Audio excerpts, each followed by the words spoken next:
Anahanamu makakapu. Ine mene kalababa na kalabahana halabahara bubara harabubana. Eke harabubana harabubana. Thank you, Jesus. Thank you, Praise the Lord Jesus. Hallelujah. Hallelujah. Hallelujah. God is good. All the time. All the time, God is good. God is good. My dear brothers and sisters, a warm welcome in the name of Jesus. So we all are here. We'll start this meeting with the prayer concerning worry and fear. Susan, you are welcome. Yeah. Thank you. Praise the Lord. Praise the Lord. Thank you, Jesus. Concerning worry and fear. I am the body of Christ. Satan, sickness, sin has no power over me and my family. For I overcome evil with good. I am of God and I have overcome Satan. For greater is the Spirit of God that is in me than the sickness, evil spirit that is in the world. So I fear no evil, for thou art with me, Jesus. Your word and your spirit, they comfort me. I am far from oppression, depression, and fear does not come near me. No weapon formed against me shall prosper, for my righteousness is of the Lord Jesus. Whatsoever I do prospers, for I am like a tree planted by the rivers of water. I am delivered from the evils of this present world, for this is the will of God concerning me. No evil shall befall me, neither shall any plague or sickness come near my dwelling. For my God has given his angels charge over me, and they keep me in all my ways. And in my pathway there is God kind of life, and there is no destruction and death. I am a doer of the word of God, and I am blessed in my deeds. I am happy in these things which I do, because I am a doer of the word of God. I take the shield of faith, and I quench every fiery dart that the wicked one brings against me. Christ has redeemed me from the curse of the law. Therefore I forbid any sickness or disease to come upon my body. Every disease, every germ, every virus that touches my body dies instantly in the name of Jesus. Every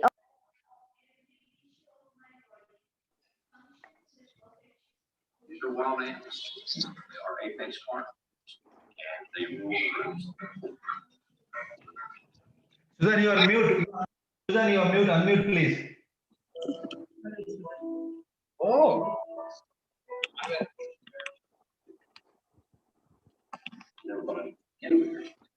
Should I mute all, brother? Yes, all mute, sister. Yes. Susan, start from 2-3 scriptures before. Okay. Can you hear me now? Yes. Yeah. Christ has redeemed me from the curse of the law. Therefore I forbid any sickness or disease to come upon my body. Every disease, every germ, every virus that touches my body dies instantly in the name of Jesus. Every organ, every tissue of my body functions in the perfection to which God has created it to function. And I forbid any malfunction in my body in the name of Jesus. I am an overcomer, and I overcome by the blood of Jesus Christ, the Lamb, and the word of my testimony. I am submitted to God, and the devil flees from me, because I resist the devil and his empty promises in the name of Jesus. The word of God is forever settled in heaven. Therefore, I establish God's word upon this earth and in my life. So great is my peace and the peace of my family, for we are taught of the Lord Jesus. We are anointed and protected. We are blessed. We are wealthy. We are healthy. Nothing is missing. Nothing is broken in our life and in the lives of our family. Amen. Amen. Praise the Lord. Praise the Lord. Thank you, Hallelujah. Jesus. Thank you, Jesus. Thank you, My Lord. dear brothers and sisters, Praise the Lord. welcome again to this meeting. I have got a humble request that please keep your mics mute unless if you have any questions. If you have got questions, please raise your hands so that we will unmute you and we will give you the Brother, chance. Yes. there is an option that I can mute everyone. They can't unmute only if we give them unmute. Should I do that? Yes, yes, please, sister, do that one. Yes. I'll show you later how to do that, brother. Yeah, yeah. Okay, sister. Okay. Yeah. So only the co-hosts will be able to unmute. Others, only if we unmute, they will be able to unmute. Done, brother.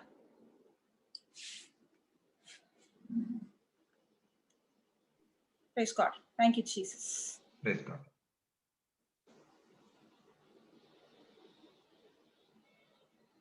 Yeah, sister, you go ahead, sister, with the prayer. Praise Thank the you. Lord. Thank you, Praise the Lord. Jesus. Hallelujah. Thank you, Holy Spirit. Thank you, Abba Father. Thank you, Jesus. Holy Spirit, you take complete control of this session. You speak to us, Lord. Help us, Lord, the areas where we walk in unforgiveness, in bitterness, in offense, and the areas where we are not able to forget the bad things, the wrong things that people have done to us. Help us to realize, Lord, the forgiveness that you have given us, the price that you had paid for us. Holy Spirit, teach us. Reveal us the secrets, these mysteries. Make this teaching extremely simple and easy, with practical example, practical understanding, so that we learn just like how you choose to forgive us, regardless of what we have done. We also imitate you, Christ, so that we also walk in the same forgiveness and unconditional love, not with our own strength, but through your Spirit, through faith. Holy Spirit, today you reveal us, you show us the areas. You know exactly of each member who's watching. You know their life. You know what we are going through. You know our struggle. You show us, you reveal us the secrets. And from your word, let the word, the light, the gospel that shine, and that light reveals and exposes the dark that is in the darkness. Thank you, Lord. Thank you, Father. Thank you, Jesus. We believe as you are teaching us on forgiveness, today is the day. As we forgive and walk in forgiveness, as we choose to forgive, we see deliverance in many areas of our life, from sicknesses, fear, rejection, shame. And we thank you, Holy Spirit, for anointing our hearts, anointing our ears to receive this truth, so that the seed is planted in our heart. Not only planted, but we guard the seed and water it every day, so that we see the harvest in our life. Thank you, Holy Spirit, for confirming every word of yours with deliverance, forgiveness, healing, restoration, liberty in every area of our life. Thank you, Holy Spirit. Thank you, Father. Thank you, Jesus. We pray to you, Abba Father, in Jesus' name. Amen. Amen. Praise God. Praise the Hallelujah. Lord, sister. Praise the Lord. Hallelujah. So, last week we were learning on Mark chapter 11, right? Yes. And we were seeing about faith, and we were seeing about speaking to the mountain. So let's Yes. go to Mark chapter 11, and let's go to 24th verse.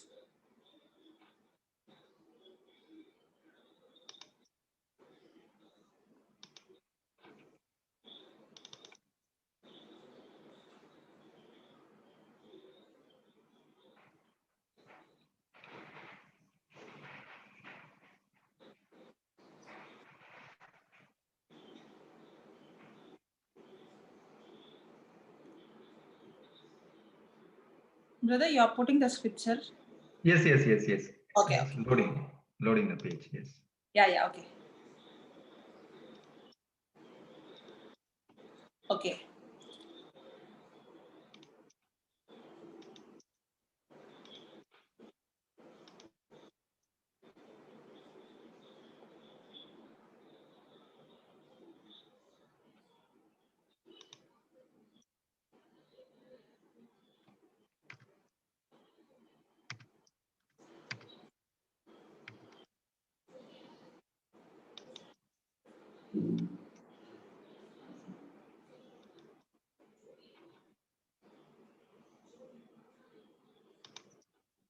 Okay. So 24th verse.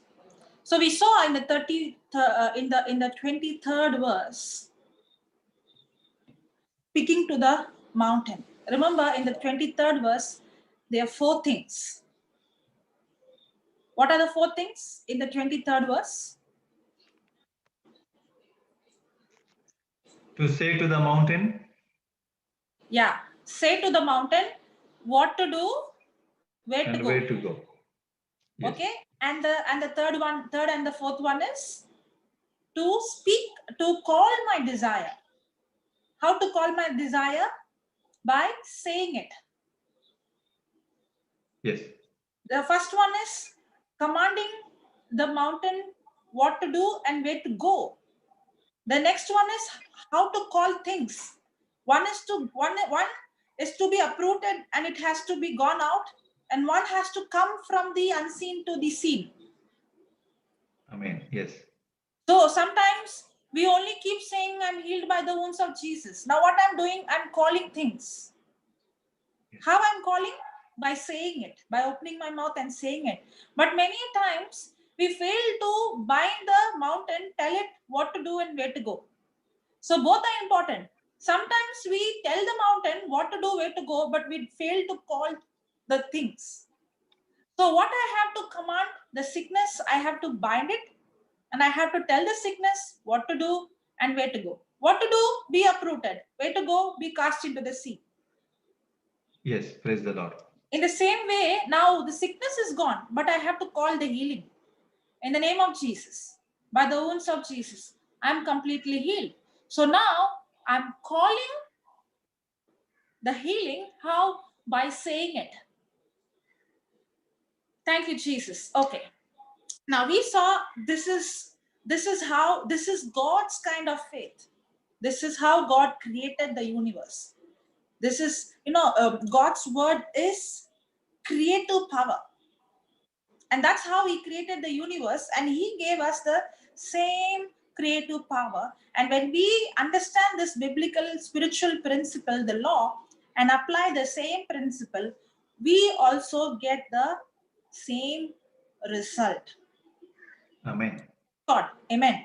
No, okay, 24th verse. Therefore I say unto you, what things soever you desire when you pray. When you pray. In 23rd, we saw about saying. In 24th, we are seeing about praying. Saying is when you're speaking to the mountain. Praying is my communication with God. For example, when we are studying the word, it's when we are now, the word is being preached. So actually, it's a kind of prayer where God's speaking to us through His word, and you and we speaking to Him through His word. But when I'm saying to the mountain, I'm not speaking to God, but I'm speaking to the problem. I'm speaking to the mountain using the authority. Okay. Therefore, I say unto you, anybody has any doubt, anytime you can raise your hand, okay? Because your doubt will help us to learn even more practically, okay? Okay.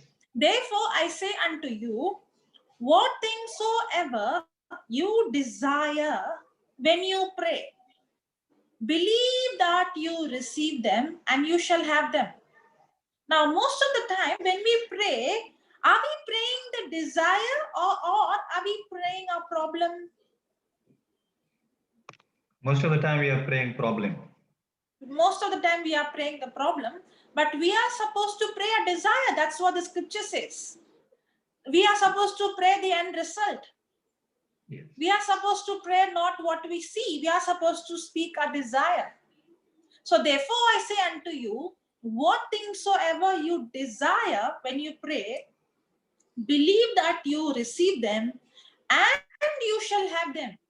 So first I believe that I receive and then I shall have them. Okay, we'll go to the point now, what we are going to study today, that is the 25th verse. Now see, and when you stand praying, and when you stand praying, the word when means whenever, or as soon as, or while you're praying, whenever. Okay, and when you stand praying, forgive if you have aught against any. That means it can be anything. There's nothing called a big thing or a small thing. Even if there is a small thing, a small offense. Now, what is the meaning of the word offense?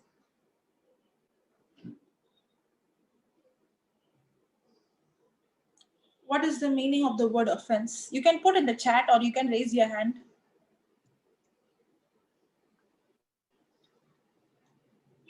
Offense. You can give even if it is wrong answer, no problem. Doing the wrong things?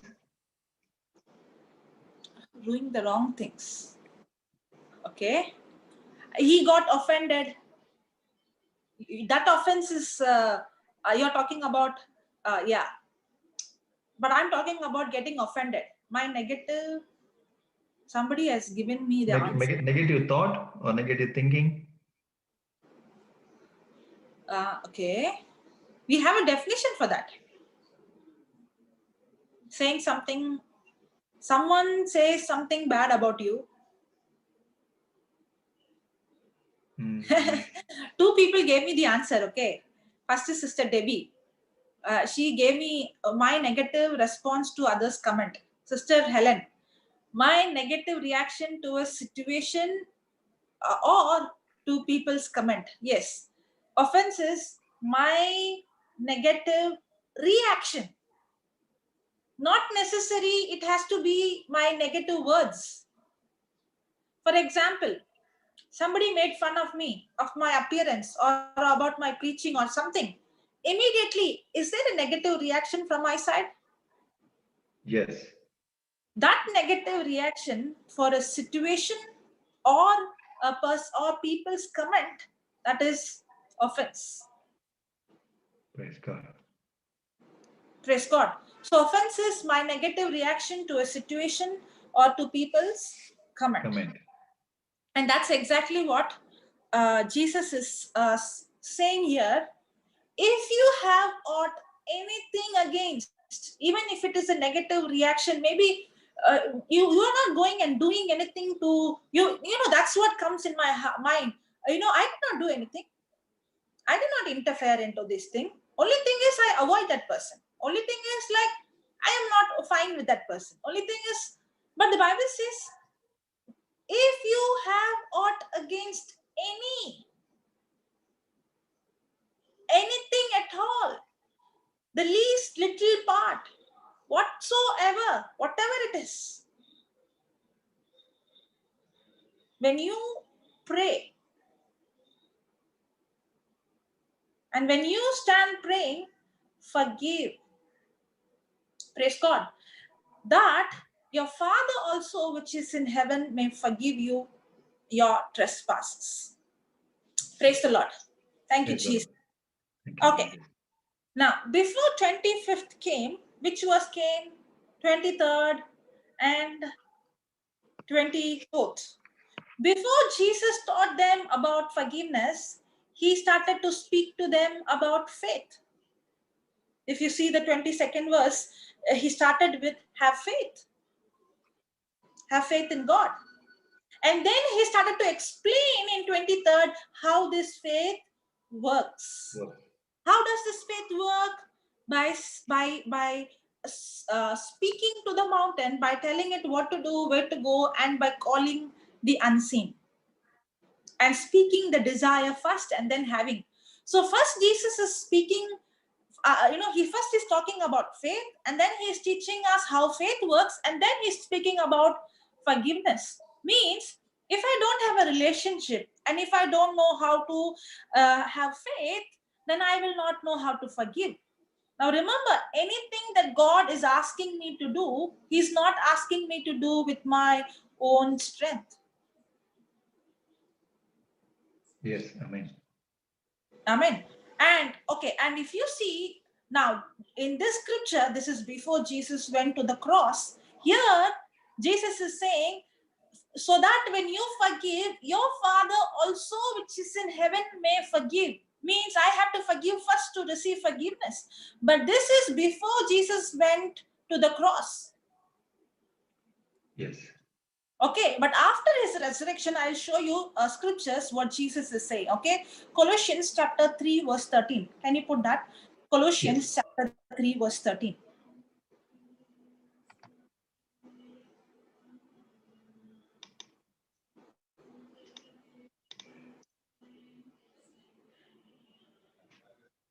Okay, now see this. Forbearing one another and forgiving one another, if any man have a quarrel against any, even as Christ forgave you. So who has forgiving? Who's forgiving here first? Christ. Christ. So here the scripture says very clearly, just like how Jesus forgave you first, because his forgiveness for me is unconditional. Just like how he forgave, I'm supposed to forgive. Praise God. Okay, Praise two people God. have this hand. That brother or sister, Vivo, you can't speak. You have to connect your audio device in your phone. System in your phone. Only then you can speak. Vivo. Yeah. Yes, brother Noel. What was the question? Sorry. Yeah. What Brother, did you? there is no question that you raised the hand. So we are asking, have you got any question to ask? No, I didn't raise a hand then. Some time ago. Okay. It's by mistake. Okay. All Okay. right. Okay. No worries. Because I was thinking I just started. I did not explain anything. Okay. Okay. We were maybe by mistake as well. Yeah, maybe. Yeah. Okay. Okay. Continue. So forbearing one another and forgiving one another, if any man have a quarrel against any, even as Christ forgave us, so also do you. So here Jesus is saying, first, just like how you are forgiven and you have received forgiveness, now because I have received forgiveness from him, I am able to forgive others with the same forgiveness I have received. Because if I have not received forgiveness, how can I forgive someone with my own? Remember, God is not asking you and me to forgive others with our own strength. No. First, he has forgiven us, and now because we have received his forgiveness, now we are equipped. Now we have given the ability, the power, the grace, the forgiveness, so that now we are able to forgive others. Now remember, forgiveness is only when you learn faith, because no one can forgive by my own feeling or my own emotions. No, we can't. If I don't learn faith, then I cannot forgive. Because if I do not know what is faith and how to forgive with faith, then I'm going to allow my emotions to take control, because my emotions is going to be like an ECG. One day I will be very good, my feelings and emotions will be high. The other day my emotions will be going down. No matter how good person you are, no matter how spiritual you are, your emotion is not going to be stable. It's going to be all the time up and down. And if I'm going to allow my emotions to take control, I can never walk in forgiveness. But only when I learn to forgive through faith, because faith has nothing to do with my feelings, faith has nothing to do with my emotions. Amen. The only way I can forgive is through faith. Praise God. Okay, let us see one more scripture, Ephesians chapter 4, verse 32.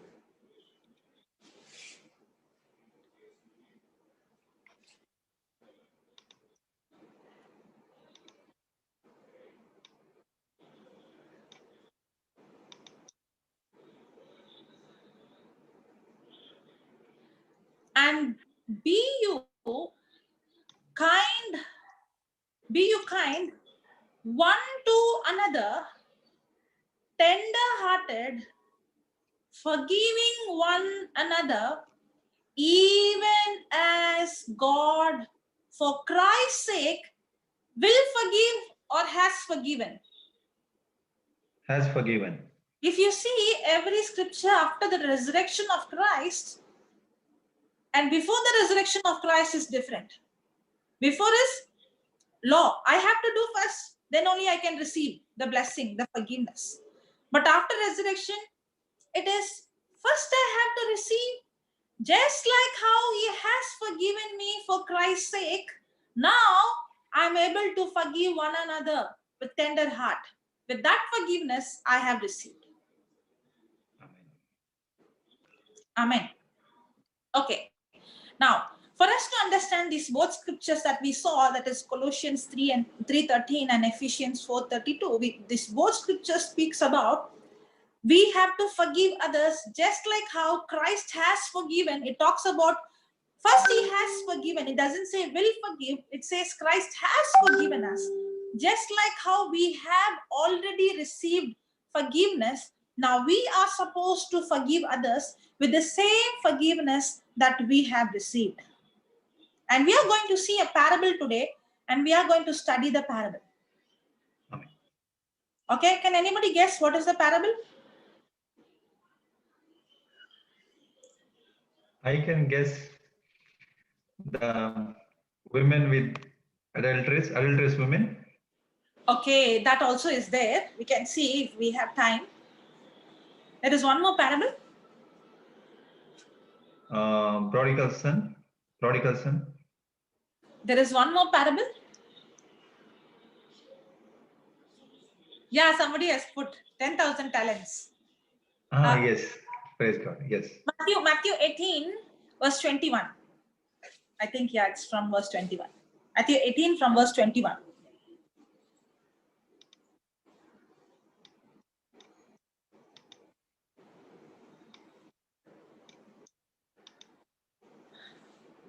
Praise God. Praise God.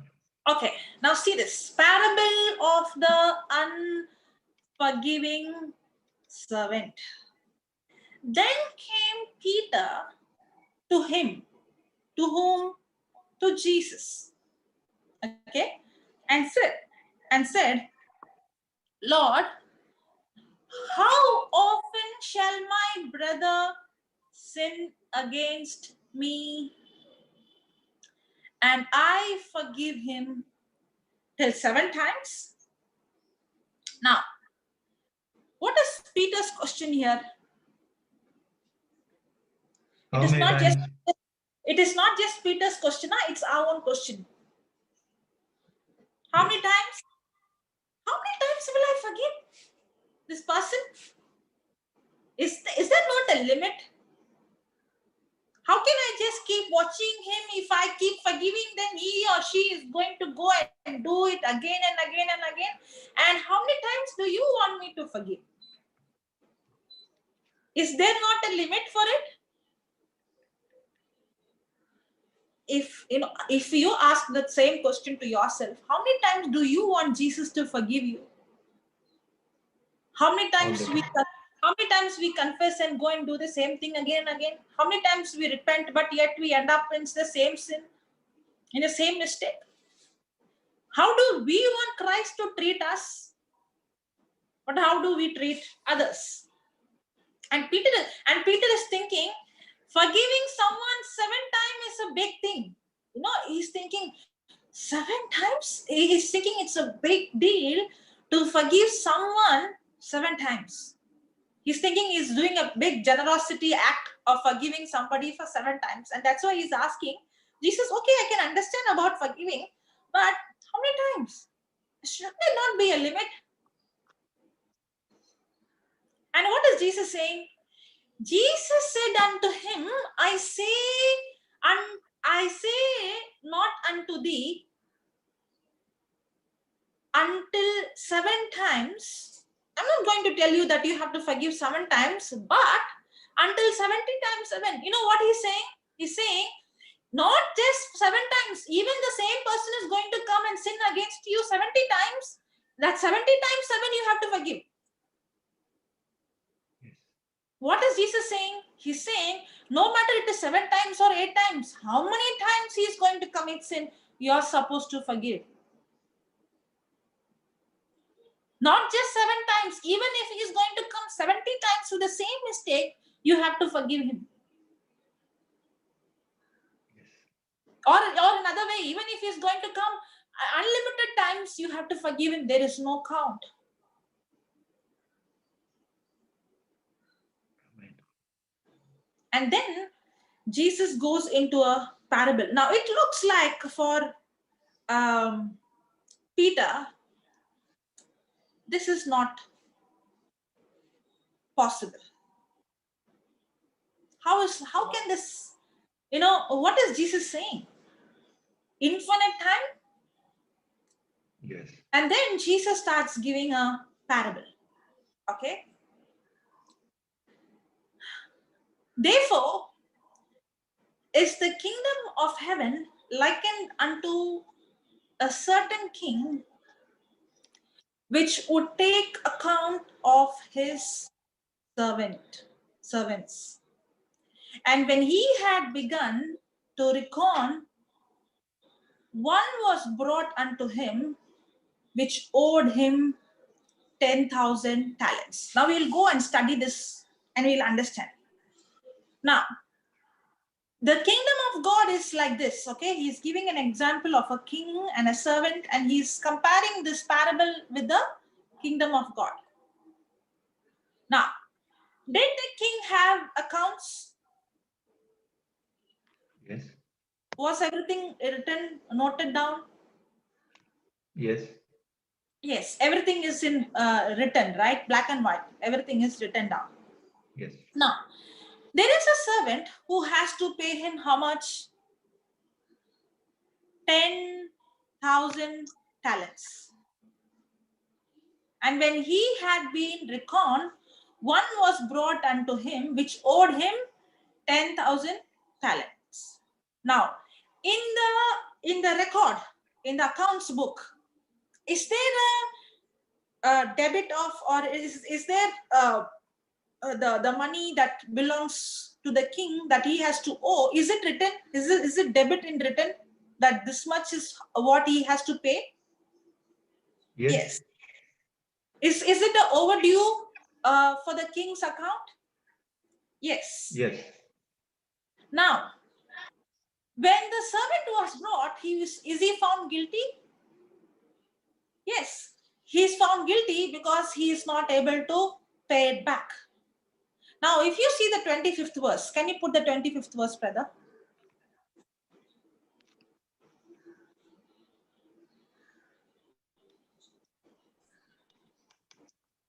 Okay.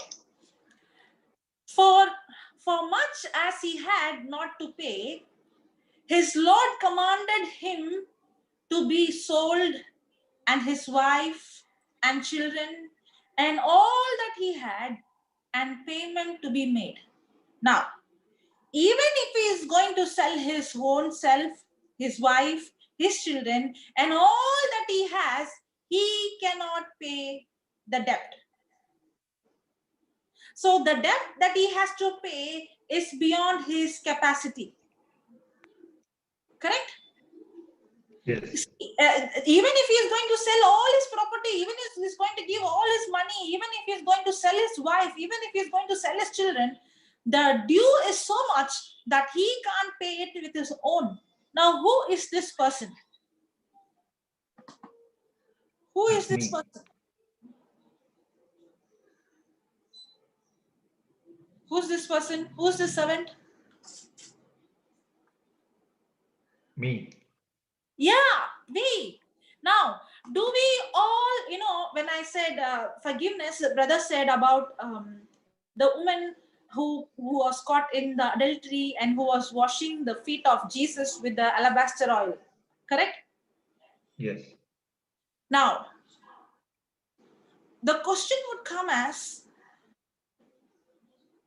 we all have committed sin.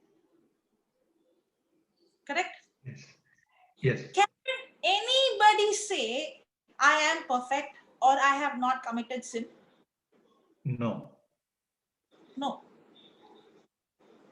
Nobody can say, okay, we will go to that parable and we will come back to this parable. Okay. It is in Luke chapter 7, verse 36. I think so, it's in 36.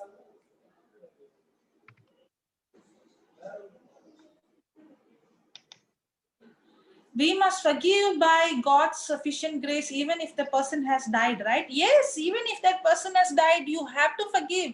Because now I will ask a question so that you will understand. Somebody did something wrong to me. Okay. How it took only 5 minutes or 10 minutes, or it is an act. That act of that wrong thing is dangerous, or the memory that is there in me all the time is dangerous. Yes. The memory. Even if that person has dead and gone, if I'm going to have the memory of what that person has done, I'm still holding on to unforgiveness. So no matter whether that person is alive or dead, I have to choose to forgive. Just like how Christ has forgiven me. Praise God. Praise Okay. I want to see this. I want to show this incident in the Bible, because I want us to understand we are just like this woman. Okay. Now, and one of the Pharisees desired him that he would eat with him. Who's that? Jesus. So one of the Pharisees invited Jesus to have dinner or lunch or something with him, to eat with him. And he went into the Pharisee's house and sat down to meat. And behold, a woman in the city, which was a sinner, sinner. When she knew that Jesus sat at meet in the Pharisee's house brought an alabaster box of ointment. Now, my question is, if that woman is the sinner, who is the Pharisee? Good man?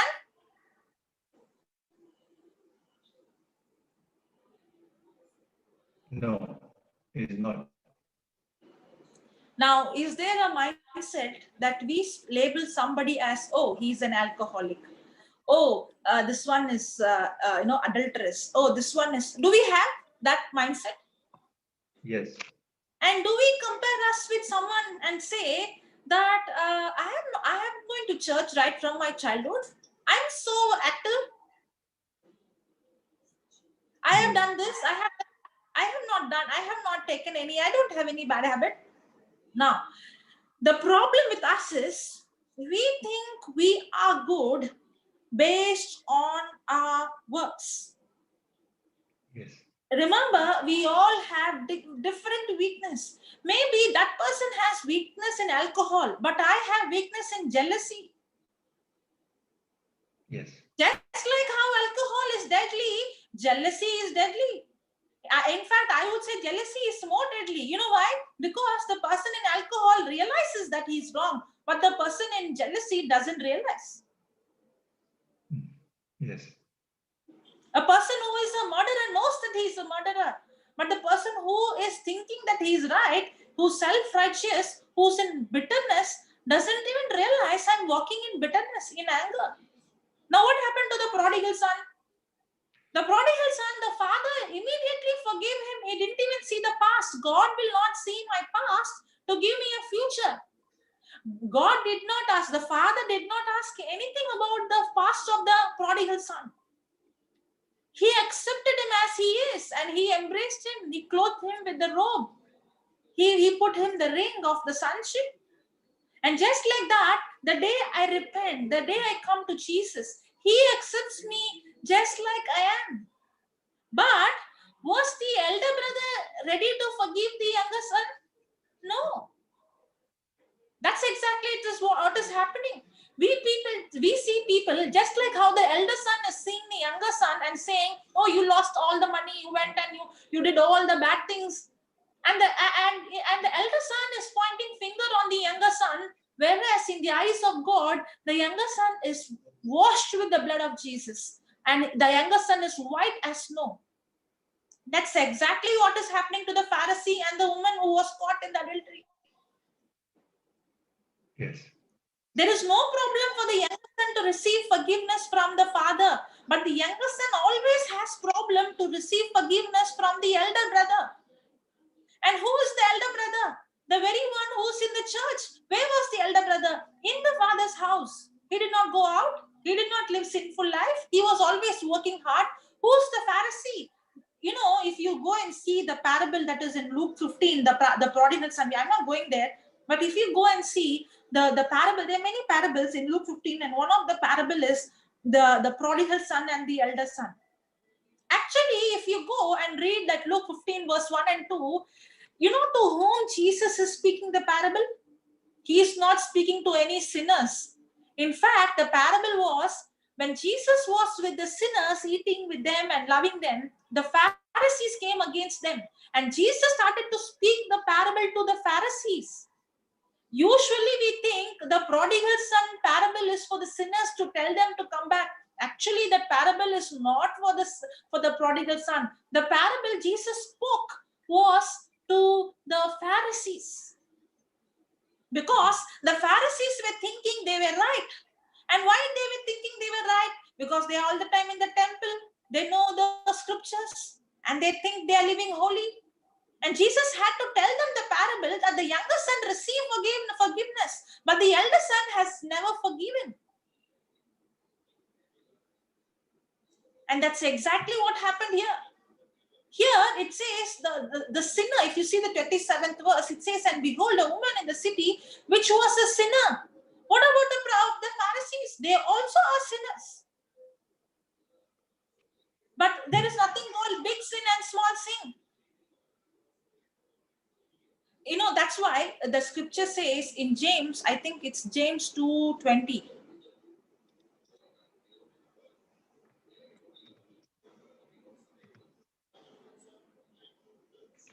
James 2:10. 2:10.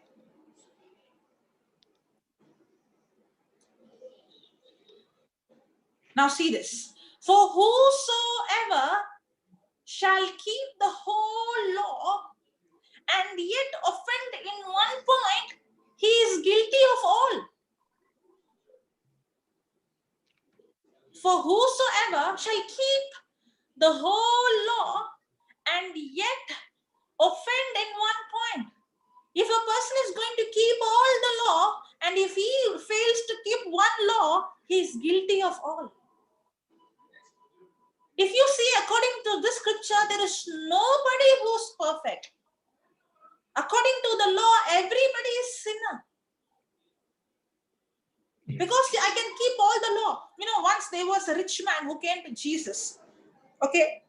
And this rich man told Jesus, you know, what should I do to get eternal life? And when he was speaking to Jesus, Jesus told him, asked him the first thing. Jesus asked him, did you keep all the law? Now, Jesus is not asking him because Jesus wanted him to keep the law. No. Jesus asking him the question because Jesus want him to realize that he is a sinner and he needs forgiveness. Because without forgiveness, nobody can be born again or receive eternal life. Yes. And everybody, and the Bible says very clearly in Isaiah 53, everybody has gone astray, everybody has committed sin, and everybody has gone in their own way. But the rich man was trying to say, I'm perfect. That's a big lie. And he said, I have been keeping all the law right from my childhood. Because, now why I'm saying this again and again, the very reason why we are not able to forgive someone else is because we think we are right. The very reason I'm holding the grudge on somebody, I'm telling that, you know, how can I forgive? This person has done this. The very reason you are telling this person has done this because you're thinking that you are right. That's why I'm holding on that unforgiveness towards that person. But the law reveals, that's why when Jesus asked the rich man, have you kept all the law? And he says, yes, from my childhood, I'm keeping all the law. That's a big lie. And Jesus had to prove to him he's a liar. Jesus told him, can you go and sell everything and follow me? Now, why did Jesus say that? Because Jesus is showing him, you did not even keep the first law. For you, God is not God. For you, money is God. Yes. And for him, when the choice was given, you want money or God, he went back sad. He is the only person who came to Jesus, went back sad. Because for him, he was ready to lose Jesus, but he was not ready to lose his money. God did not want his money, but God wanted his heart.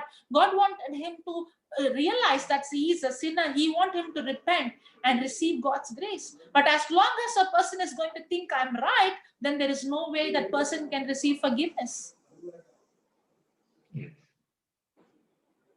For whosoever shall keep the whole law and yet offend in one point, he is guilty of all. That means the Pharisee and the woman who's called the sinner, they both are same. They both are guilty and they both are sinners. But the Pharisees are thinking that they are better because they are trying to justify because they think they're keeping the law. And that's exactly today. Maybe we are not taking the law of Moses, but we have our own law. We have our own set of standard, and we measure others with that standard. But in God's standard, that unforgiveness and that bitterness and that anger is deadly. I will say it is more deadly than any other sin. Because any other sin, you know, I always say this, it is not in the Bible. Okay, it's not my own terminology, so don't ask me, it's not in the Bible. It's not in the Bible, okay? I always say this, high-class demons, low-class demons. Okay? And I would say the demon that was in the younger son was low-class demon. The demon that was in the elder son was high-class demon. Now, why did I name like this? I again say it's not in the Bible. It's my own terminology. Now, why am I saying high class demon, low class demon? Because when a person is having a low class demon, that person also knows and everybody knows. When that person comes into the church drunk, everybody knows. Correct? When a person is living, for example, that woman who's called sinner, everybody knows. Yes. When a person is having low class demon, the person knows he's wrong, so there is a chance that the person repents and receives forgiveness. But the high class demon, that person don't know that that person has that demon. And where is that person? And where is this demon attacks in the church? And especially when we have big title.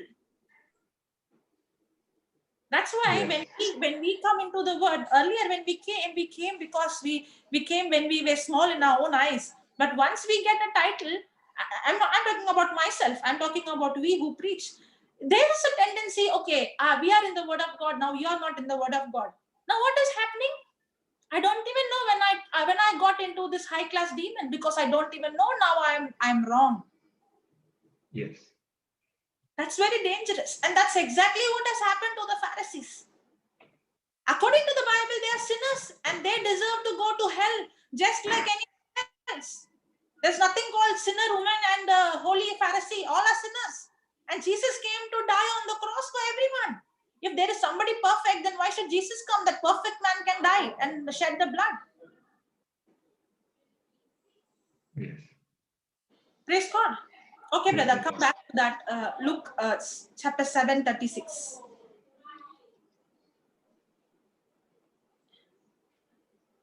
Did I say the elder son has low class? I said the elder son. Okay, somebody is asking me in the private chat. I again say, this is my own interpretation. It's not there in the Bible. The elder son is high class demon, because he didn't even realize he was he was angry towards his brother. He had unforgiveness. He was having offense.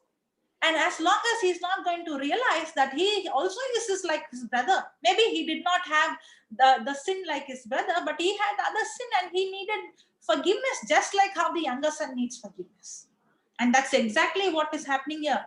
And one of the Pharisees desired him that he would eat with him. And he went into the Pharisee's house and sat down to meat. And behold, a woman in the city, which was a sinner, when she knew that Jesus sat at meat in the Pharisee's house, brought an alabaster box of ointment. Then, 38, and stood at his feet behind him, weeping. You know, for her, that alabaster box must be her whole property. Yes. Her whole resource, because it's not just something cheap. It's something very precious. That is very costly. That is very expensive.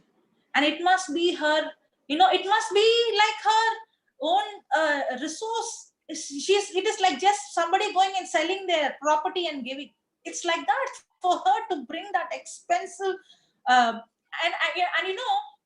If you see, I don't know whether this chapter or some other chapter, Judas would say, why are you wasting this? If you would have given this, then we would have spent it, given to the poor. Because, and the reason why he said is because he want the money. It's not for the poor. That means it was very expensive. And stood at his feet behind him, weeping, and began to wash his feet with tears, did wipe them with hair of her head, and kissed his feet and anointed them with the ointment. Now, what is she doing is worshiping. She has given her life to Jesus. She has given her resources to Jesus. And usually the feet is washed by the slave. But here, she is washing the feet of Jesus with his tears for what he has done, the love that she received, the forgiveness that she received. And what she was doing, she was washing his feet and pouring the ointment that is very expensive. Now, when the Pharisee which had bidden him saw it, he spoke with himself, saying, this man, if he was a prophet, would have known who and what manner of woman this is that touches him, for she is a sinner. So what is going on in his mind? Does this happen in the church? Yes. Especially when we see somebody who we think was bad, and all of a sudden we see that person coming and signs and wonders taking place in that person's life. Is there a jealousy? Yes. How is that God can use this person? How can that God can do this for her? And at last, you're not only angry with that person, you are angry with God also. And the question comes, why, Lord, all the bad people are living happy and why am I suffering?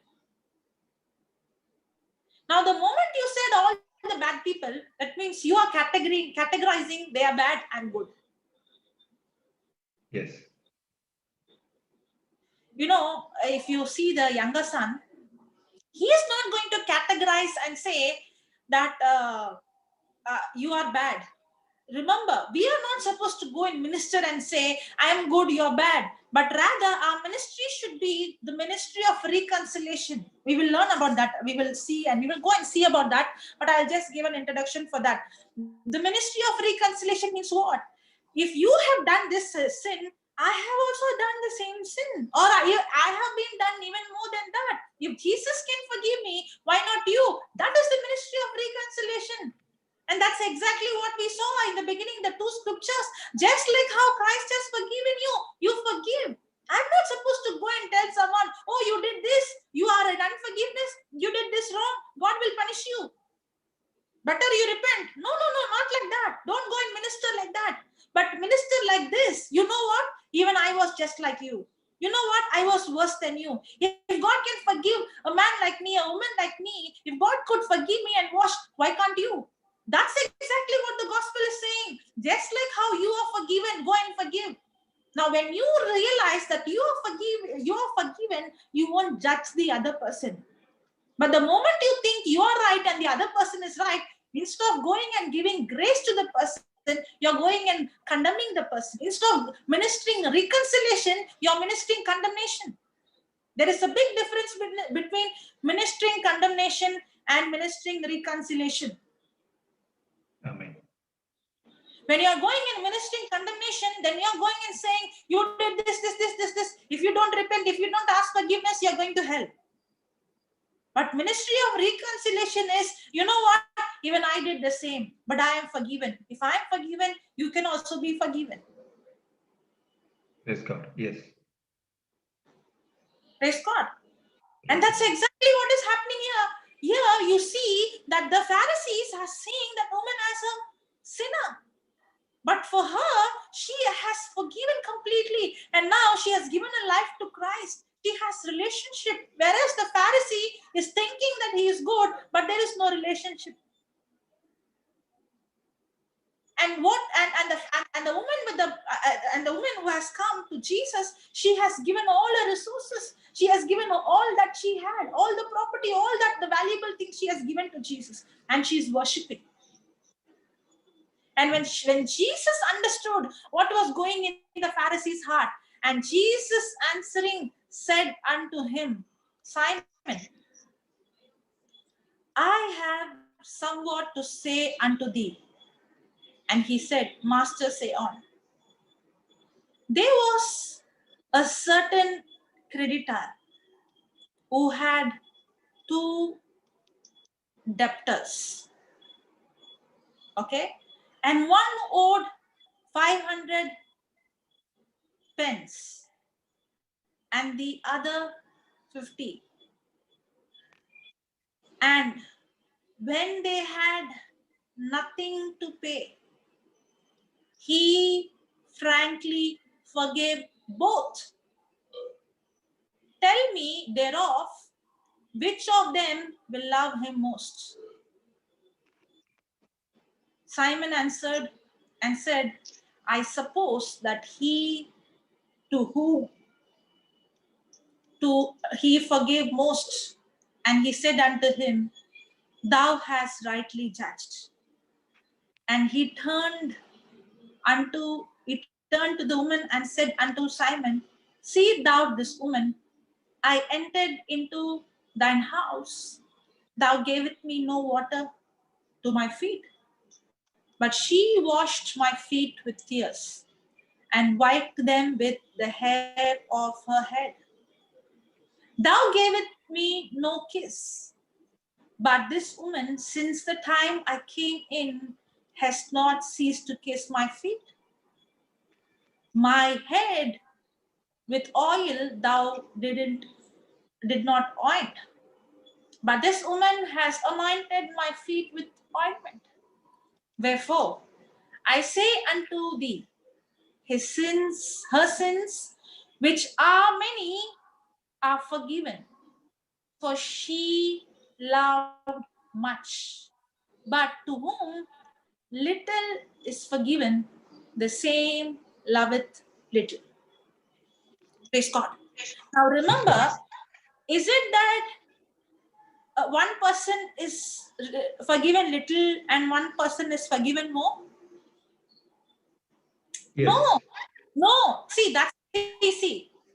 Now, when you understand James, it says, anyone who has not kept one law is guilty of all. That means everybody is same sinners and everybody needs same kind of forgiveness. But not everybody realizes their sin and receives the same forgiveness. Receiving the same forgiveness is different. See, the Pharisee and the woman, both of them are equally sinners. But one has received more forgiveness because one has realized he is a sinner. But the other one is self-righteous. That's why he has not tapped into the forgiveness. Now, because he has not received and tasted the love, the forgiveness, that's why it says to receive little forgiveness. But there is forgiveness given was not little. The forgiveness received was little. Amen. But actually, if the Pharisee also will repent and realize how big sinner he is, how he is walking in pride, how he is walking in bitterness, how he is walking in comparing, in jealousy, in judging, if he would have realized his sin, how much more forgiveness he will receive?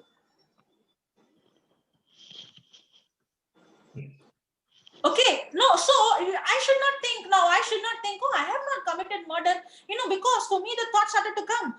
Oh, if I have, then I can't receive so much. If I have, then the other thought will come. If I would have made big sin, then I would have got lot of forgiveness. No, it's not like that. Everybody are sinners, and that's what James says. That even if you commit at one point, you're guilty of all. But when you realize that how much big sinner you are, that's the time you tap into forgiveness. But the moment you try to justify yourself based on your own works, then you're not going to receive. You're going to block that forgiveness because you think you're perfect. The moment I think I'm perfect and I'm not receiving forgiveness, I can't forgive someone because I think I'm right and she's wrong. Yes. Praise God. I don't know. Are you understanding? Am I going fast? Understanding, sister. Understanding. Praise God. Praise God. Jesus. Because the thought might be like some are forgiven more and some are forgiven less. Or some have committed more sin or some has committed less sin. No. We all are sinners. Yes. Praise God. Again, that brother has raised hand. Okay, now I don't know whether it's a mistake or really.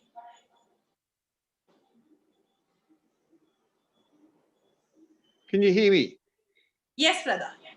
How do we in the church get across to the world that we're not self-righteous and holier than thou? Because that's often the criticism that people in the world feel that, they just think they're a cut above us. I did not understand. People looking onto the church often don't want to take part because they think the people in the church think they're a cut above. We're Pharisees. They say, look at the hypocrites. How do we get that over to the world that we're all sinners saved? Okay. Now,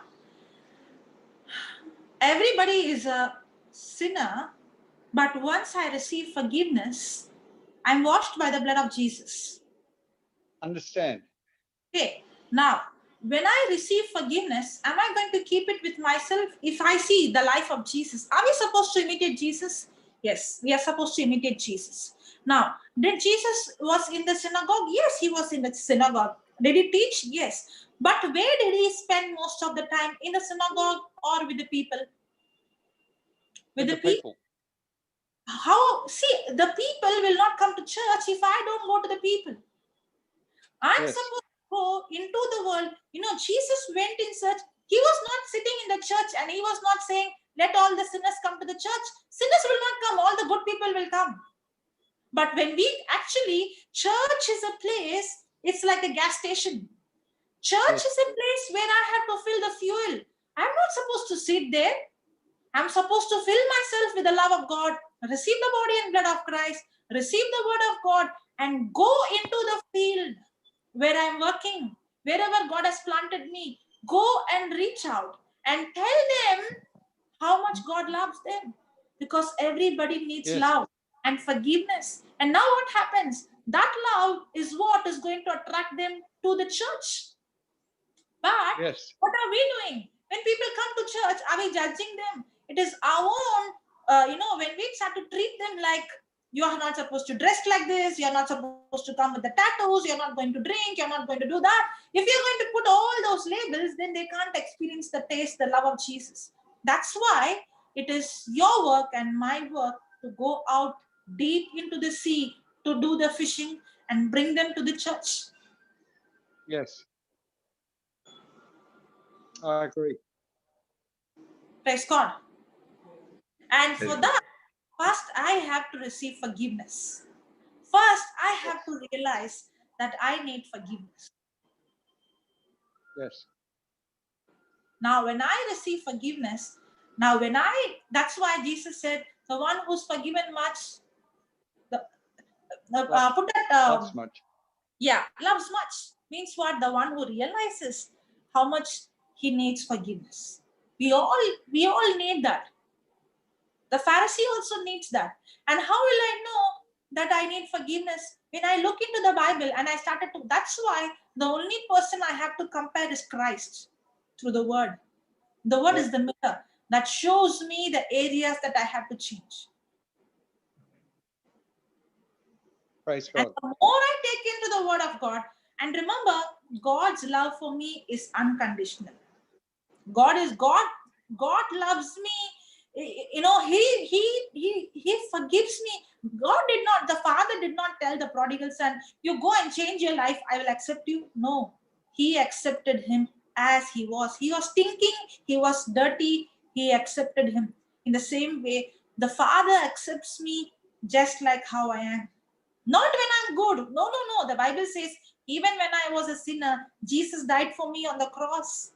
Not when I'm holy and perfect. No. He accepts. His love for me is unconditional. Amen. Praise God.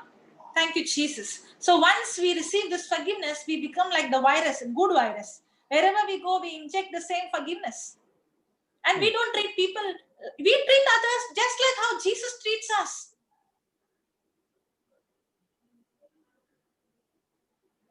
Praise God. Praise God. Thank you, Jesus. Okay, we will come back to our Matthew 18. Is there anything else, brother? You understood? No, I just think we in the church have let the Lord down, that people, often there's more love out in the world than there is in the church. I'm part of it myself. So I think we're meant to go out, and maybe the training for those who go into the ministry has been lacking, because we don't hear that enough, I don't think, how we're meant to go out. Brother. Okay, now let me tell. How many people are there right now? We have, I think, 50 plus. 50. okay, in the Zoom, correct? How many disciples did Jesus had? 12. In 30 years, they actually impacted the entire world. Yes. It is not about the number of people. How many people did Moses have? He was the only one, and he had Aaron. Yeah. And he went and impacted the entire Egypt. Just one sec. How many people did the Samaritan woman had? She was a single woman. She went and impacted the entire city of Samaria. Wow. That's why, the day you receive this forgiveness, this love, and you understand the truth, you are not looking at anybody. One person is enough. I tell you, one person can take 1,000, two can 10,000. If you're one person, then you are ready to cooperate with God. You have to just go out, and the Lord will follow. The Bible says when they went preaching, the Holy Spirit worked with them. The Holy Spirit is working with us. It's not about the number. That's why I always say, when I went to Mangalore for the first time, there was a brother who was fixing my program. So we had meetings in Melagras Church. Okay, those who are in Mangalore will know that church. So this brother, we had in different colleges. It's a very big church, and he would say, like, crowd, this time 300, 400, next time 4,000, 2,000, 5,000. I told him, brother, we don't want 4,000, 5,000. Success is not number, brother. Success is not number. I told him, brother, if we have few people, even if there are 10 people, enough. If they can actually practice what the word says, they are enough to go and reach the entire city, not the entire city, entire world. If the disciples were 12, they did not have flight, they did not have internet, they did not have mobile phone. And if they were able to impact the whole world, if 12 disciples, how many of us we need? Praise God. Yes. Praise God. And all that, when we start learning and going and practicing the preaching, not just preaching with signs and wonders, even few people are enough. That's why it's not the number. Yes. Amen. Yep. You can bring an impact in your own city, in your own town. I never knew the town where I am today. We have I have a own TV channel at 24 hours. I did not pay anything. There's somebody else who paid it and somebody else who started it. But I'm the only preacher in that TV comes from morning till night, 24 hours. Now, I can't even imagine that I could do this in my own town and reaching out to every house to the TV. I never imagined. But one person is enough. Praise God. Hallelujah. Thank you, Jesus. Praise God. Somebody is saying if we are anointed. Okay. Now, it is not. Now, the problem is we think it is God who chooses the anointing. No. Does the Bible say Jesus died for everyone? Yes, he died for everyone. Is the Spirit available for everyone? Yes. Who is supposed to receive it? I am supposed to receive it by faith. Praise God. Thank you, Praise Jesus. God. Okay, that question is not a small question, and that answer is not a small answer. Let me not deviate from forgiveness, but we will learn on that. But Jesus did not die only for Christians. The anointing in the new covenant doesn't depend on God. It depends on us. Did Jesus die for everyone? Yes. Is everyone received forgiveness? No, because it depends on that person. Did Jesus heal everyone? Yes. But is everyone receiving the healing? No. When the woman with the issue of blood, when she was touching Jesus, everybody was touching, and Jesus asked, who touched me? And the disciples asked Jesus, what are you saying? Everybody is touching. No, everybody can touch, but one person is touching by faith. In the same way, it is available for everyone, but not everybody is going to receive it. The anointing doesn't depend on God. The anointing depends on me. Praise the Lord. Thank you, Praise the Jesus. God is ready to train everyone. It is we who has to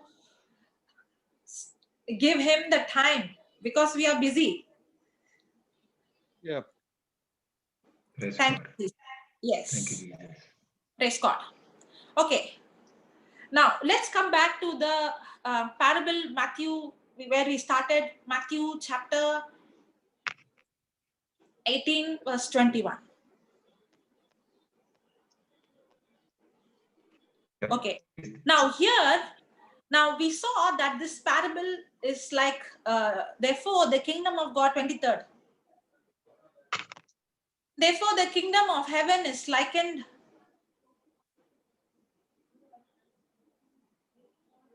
23rd, right? Yeah, likened unto a certain king, which would take account of his servants. And when he had begun to reckon, one was brought unto him which owed him 10,000. Okay, now this man is who? You and I. Because even if he's going to sell himself, his wife, his children, he is not going to able to pay back. The servant therefore fell down and worshipped him, saying, Lord, have patience with me, and I will pay thee back. Now, can he pay back? No. No way that he can pay back. But then the Lord of the servant was moved with compassion and loosed him and forgave him the debts. Okay, now we are going to learn. Don't go, brother. We are going to learn something here now. Yeah. Okay. Now, the king was moved with compassion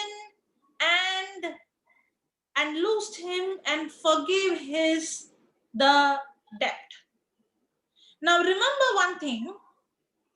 If the king is going to forgive him and tell him, okay, your debts are cleared, is the account in the book going to be the same or change? It's changed. How it will change, brother? Because he's forgiven, no? That's see. Okay, now you have a credit card, okay, and you're going to, and you're having an example, not you, so A and B, somebody A or B, having a credit card and having a big amount of loan, and you're going to the bank and saying, I'm really sorry, please forgive me, I'm really sorry, and the person is saying, okay, I forgive you, I'm not angry, but then who's going to pay the debts? Yes. Is Understood. the accounts going to be incomplete? Yes. Because Yes. the king said, I forgive you, the accounts is not going to clear. Now remember, the king had accounts. It was written. It cannot be just like that. Otherwise the accounts, the end will be minus. Yes. That means if he is forgiven, the one who forgives is the one who pays the price. Remember that. Yes. When somebody has done something wrong to me, that means they owe me something, because they have either stolen my money, or they have stolen my time, or they have stolen my resources, or they have stolen my peace, or they have stolen my body, or they have stolen my reputation or my character or something from me, right? Yes. That means that person owe me something. That's why I'm angry. That's why I want that person to pay back to me, ask sorry to me, ask forgiveness, or pay back, to give back. I need justice, tit for a tit, eye Yes. for an eye. That means what? You did this to me, you have to give back. That's why I'm angry. But what is forgiveness? Yes, you owe me this, but the one who forgives is the one who's going to pay the price. That's why forgiveness is fair or unfair? Unfair. Unfair. The reason why forgiveness is unfair, because the one who forgives has to pay the price. Yes. Amen. Hallelujah. Now, when the king is saying, I forgive you, means he's not just forgiving, he is the one who pays the price. That means he's going to take his money and give it to the accounts, so that now there is no more shortage in the account. So that now Yes. it is like paid in full. Paid in full. But who paid it? That is not the matter. In the accounts, it has to be clear. And who paid? The king paid. In the same way, Jesus paid the price for us. When he is saying, I forgive you, he cannot just like that forgive. If he is not paying the price, there is no forgiveness. If he would have not died on the cross, then there is no forgiveness. Only because Jesus paid the price, now I receive forgiveness. In the same way, when I forgive someone, actually, I'm supposed to pay, but Jesus paid it for me. So what I receive freely, I'm giving freely. Amen. Jesus Yes. saying, even that, your forgiveness, it's not your price. I paid it.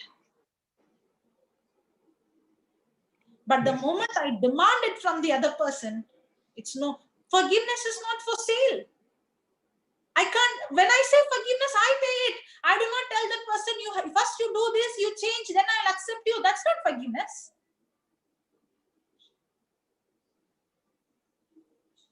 Praise God. Praise the Lord. Thank you, Jesus. Thank you, Jesus. Hallelujah. Hallelujah. Then the Lord of the servant was moved with compassion and loosed him and forgave him. Can you put 2 Corinthians chapter 5, verse number 18? Yeah.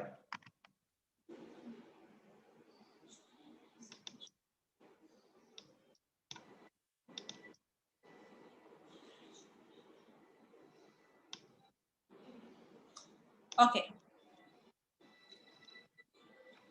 And all things are of God, who has reconciled. Now, what is the meaning of the word reconciliation, reconciled? Restoration after the fight or quarrel. Exactly. The word reconciliation means restoration or friendship after a fight or after a war. So there was an enmity between God and man because of sin. Because God is a just God and God cannot accept sin. Sin has to be punished. If God is not going to punish sin, then there is no justice. Correct? For example, Yes. if there is a judge and the judge is going to say, I forgive this person, and a person has committed a rape, and the judge is saying, I'm going to love this person and forgive. If a judge is going to pass judgment, then it would come in all the newspaper, the judge without any justice. Correct? The judge Yes. has to punish or pass judgment. If the judge is not passing judgment for the crime, then there is no justice. Yes. Praise God. Now, how did God reconcile? By paying the price. That's why the cross is the place where grace, where mercy and justice meet. Yes, sin has to be punished. If there is no punishment, there is no justice. But at the same time, God, because of his mercy, he takes the punishment on himself. And because he took the punishment, now we are reconciled. How? By receiving forgiveness. And all things are of God, who has reconciled us to himself by Christ, Jesus Christ, and given us the ministry of reconciliation. And what is the ministry of reconciliation? Going and telling others that I was once a sinner, but Jesus has forgiven me, because Jesus took the punishment, because there is always punishment for sin. He took the punishment on him. No matter what is your sin, he has taken the punishment on him. All that you have to do is to believe it and receive it by faith, and that is the ministry of reconciliation. Now see this, 19th verse. To wit, that God was in Christ reconciling the world unto himself. Now God was in Christ reconciling the world. How? By taking the punishment on himself. Because without Jesus taking the punishment, there is no forgiveness. Remember, If my forgiveness and your forgiveness is not just like that, God said, okay, I forgive you. No, no, no, it's not just a word. There is a price that he had to pay. The king, when he said he forgave the servant, he had to pay the price. Remember, anytime a person who has to forgive, the one who forgives has to pay the price. Forgiveness is not cheap. When God, to wit, that God was in Christ reconciling the world unto himself, not imputing their trespasses unto them. Not imputing the trespasses, not imputing their sin, but forgiving them through Christ. How? And has committed unto us the word of reconciliation. Okay, now see this. Not imputing. You know, the word impute also comes in accounts. Impute. Yeah. In the accounts, if that person did not pay, that money is imputed. But God is not imputing on us because he paid the price on the cross. The word impute is the same accounts. And remember, the handwriting that is written, the ordinance that was against us, all that sin that was written about us in the book, God is not going to impute us because Jesus paid the price, and all that the witnesses against us is washed by the blood of Jesus, and it is nailed on the cross. Amen. Hallelujah. Thank you, Jesus. Hallelujah. Praise the Hallelujah. Lord. Praise the Lord. Thank you, Jesus. Thank you, Jesus. Okay, somebody has put something in the Chat. yeah. I'm just seeing that. Joselin, how do we help someone who has been very badly wounded by another to forgive when they can't do it? What if a person has been deeply wounded? Okay, praise God. That's why you have to go and teach. Now, what I was teaching is the moment the why you are wounded, because you are thinking the other person has done wrong. But what about the wrong I did? Come back to that parable, brother, Matthew 18. Yeah, you can click back. It goes, yeah. Again back. Praise God. Praise God. Thank you, Jesus. Yeah. Now, see this. Did the king forgive him? Yes. Did he pay the price for him? Yes. Come down, brother. 26. 26. 20. Yeah, 27. Then the Lord of the servant was moved with compassion and loosed him and forgave him the debts. That means the king paid the price for him. If the king did not pay, he cannot set him free. But now see this. If you ask, no, how can somebody forgive? Now see this. But the same servant went out and found one of his fellow servant which owed him 100 pence. How much was his debt? 10,000 talents. How much did his fellow servant has to pay him? 10. 100 pence. Where is 10,000 talents and where is 100 pence? Is there any compare? No. And he laid hand on him and took him by the throat, saying, pay me that you owe me. Now, how is he treating someone else who owes him 100 pence? Is he forgiving him or he is demanding? Demanding. You know who that is? We. The price that Jesus paid on the cross for us, and the price that I have to pay, because forgiveness is the one who has to forgive has to pay the price, correct? Yes. The price that Jesus paid on the cross for me and the price that I have to pay for somebody who had done wrong. Is there any comparison? No. No. If I am hurted and deeply wounded for what she or he has done, that means I have forgotten how much Jesus was hurted and wounded for what I have done.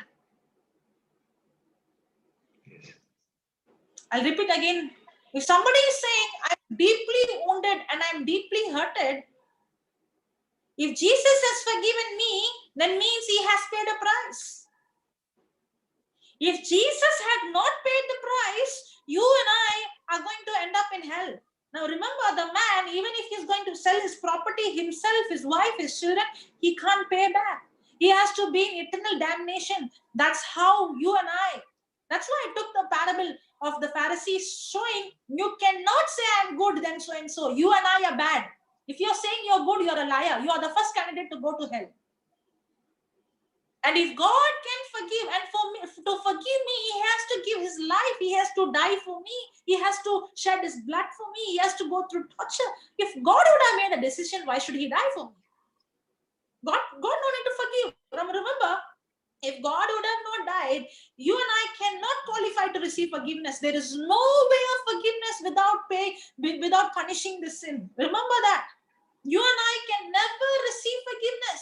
We all would have been eternally damaged. We all would have been in hell forever. If Jesus did not pay the price, if he did not shed the blood, if he would have thought, why should I suffer? Just imagine a God, even before he created the earth, he decided to die. And when you go and see the torture that he goes through, I've been meditating on the torture that Jesus was going through. He was scourged. Means literally his flesh was pulled open, because the Romans had a very terrible kind of punishment. When they used to whack, they had this long strips of leather which has bones and glass and iron hooks, and when they beat, the hooks would go and pull the flesh out. And the Bible says that he was stripped, because when they scourge, they don't have any cloth, because they want the entire flesh. And that's why the book of Psalms says that every bone in his body was visible. You know how his body was visible? Because they scourged him, and the skin and the flesh was torn open, that the bones were visible, and the blood was oozing out like water coming out from the pipe. And after all his flesh was taken, and the book of Isaiah 52 says that Jesus was beyond human form. Nobody could make out that he's human. That's how he was beaten. Now remember, a God, a creator, who created the sun, the moon, why should he make a decision to go through such a torture? I will not decide to go through such pain. If I have a choice to escape pain, I would escape pain. Even small pain I want to escape. But what about that torture that he went through? Why did God make the choice, even he created for you and me, to die for us? Every bone in his body was out of joint. Now remember, there was no one bone attached to one bone. Everything was, and his body became like water. And upon that, all the spine, his spine was exposed out. Do you know that? And on that, they put his garment back again after they made him naked. And it says it was almost 600 soldiers when he was made naked. And they put the garment back, and they put the cross back on him. And remember, the cross is not going to come on his back, on his bones that is exposed. And he has to carry, he did not have any weight. Why should a God go through all this? Because if he is not going to pay the price, that's the price he paid for your sin and my sin. If he is not going to pay that price, you and I have to receive punishment. Why do you think he paid that? For you and me, what wrong did he do? He did not do any wrong. He is holy. He would have sat there on heaven, and he would have said, why should I forgive you? Because forgiveness always has a price. Why should I forgive you? I will be a just God. I will give justice. You take what belongs to you. But he did not say that. He did not say that. Why should I forgive you? Why should I suffer? He paid the price. If Jesus paid the price so much, I can't pay this much. If he had paid me such a big price of giving his body, he died for me. He completely gave his blood. His body was damaged. He went to hell. He went into torture. If he paid such a big price, the price that Jesus, no matter what wrong the other person has done, no matter how big the sin is, but the forgiveness I received and the forgiveness I have to give is nothing. But remember, there is no forgiveness without paying the price. And the person who forgives is the one who has to pay the price. If I had to pay the price, remember the price that I received from Jesus. Thank you, Jesus. That is what you have to go and teach. And that's what Jesus is teaching. And the same question is what Peter asking Jesus. How much can a person forgive? If I'm wounded and wounded and wounded and rejected, how much I can forgive? And Jesus is giving the parable. How much did the king forgive you? And how much is the servant expected to forgive? Nothing. It's just 100 pence compared to the forgiveness he received. But yet, the servant who received so much of forgiveness is not ready to forgive his fellow servant. Praise God. Yes. Praise God. Praise the Lord. Thank you, Jesus. Hallelujah. Okay, Yes. I will like to finish it with one more scripture. Okay, this is very, very important scripture. Okay, now we are going to see how practically I can forgive someone. Go to Luke chapter 17, somewhere I think verse number 4 or 5.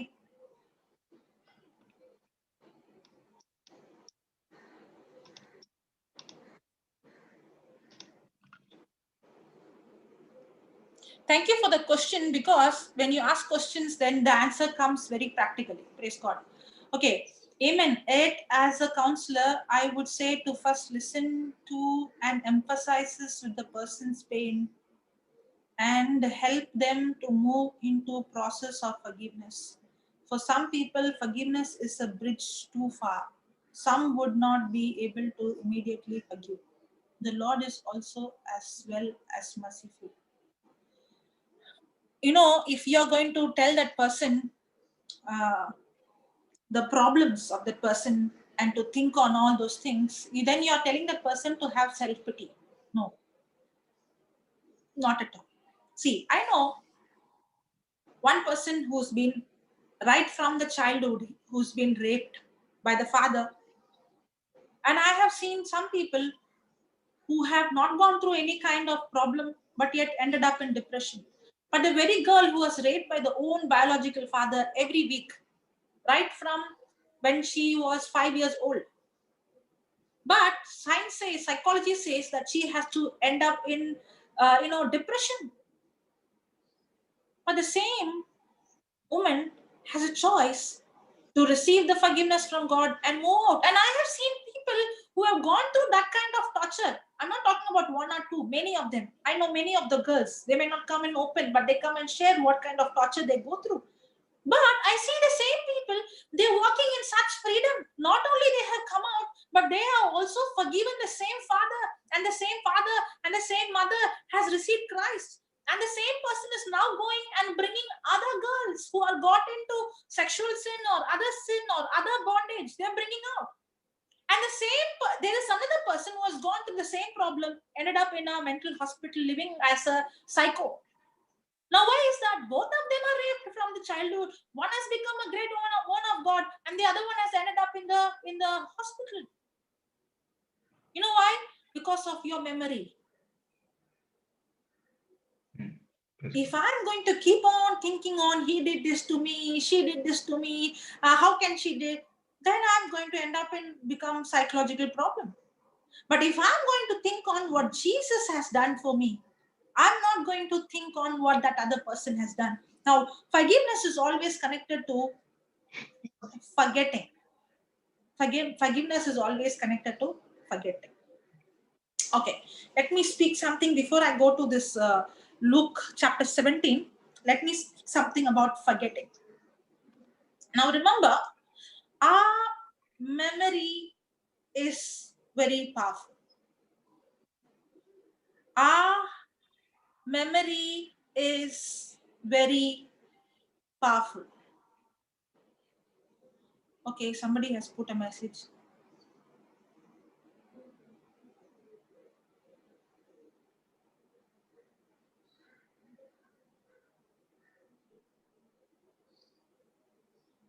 Okay, I'll answer it later. Okay, my memory is very powerful.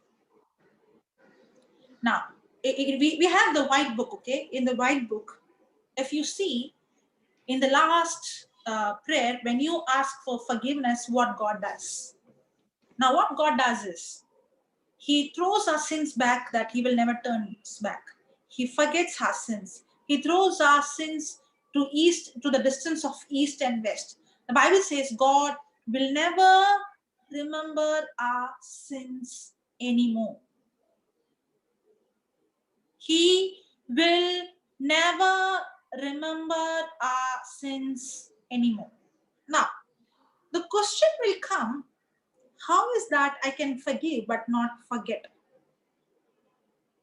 Correct? Yes. Now, Brother Lawrence, if I ask you, what did you have last month? Last month was which month? September. September. September on the 10th, what was your breakfast? Do you remember? No. Okay. You don't remember.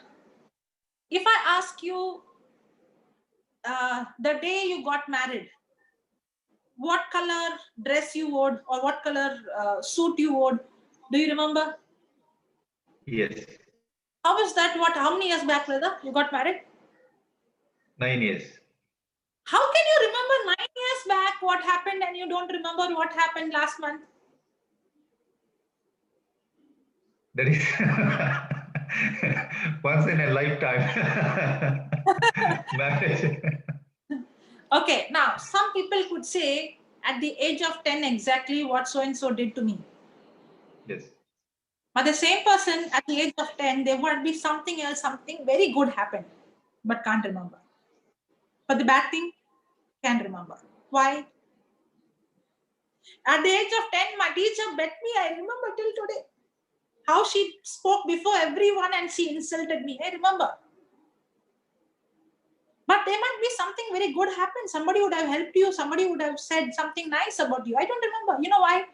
Because what I keep, the cow chews Yes. the gut. It keeps, it eats the grass and it keeps on chewing like that. Yes, we choose to focus. Correct. What I choose to focus, what I consider very important is what I keep chewing and what I keep meditating and what I keep pondering. Now remember, what I focus more is what my heart is sensitive to. And what my heart is sensitive to is what I remember. Yes. That's why God has given us a system. If I have to remember everything from day one, I can't remember. God has given us something called remembering and forgetting. And what is God saying? God has a weakness. You know what? He has memory problem. Once he forgives our sins, he can't remember them. Why? Because he is not going to ponder or think. Now, if I'm going to have the memory of somebody has done something wrong, the reason is I am been pondering and thinking on it. That's why I remember it. But if I start pondering and thinking on what Jesus has done, I don't need to go and think about all those things somebody has done. No. That's wrong. That's extremely wrong. That is poisonous. The Bible says, overcome evil with good. What somebody has done to me is evil. I'm not supposed to think on that evil.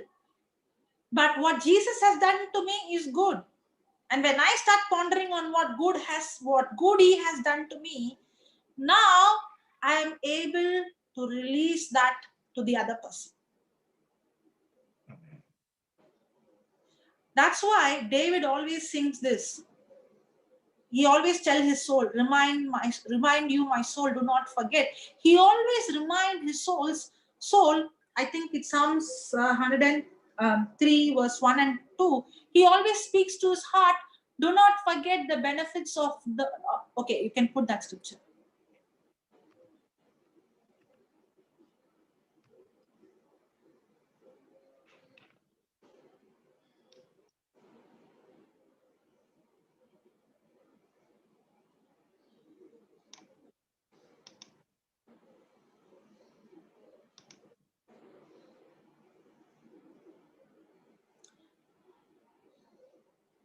(103), brother.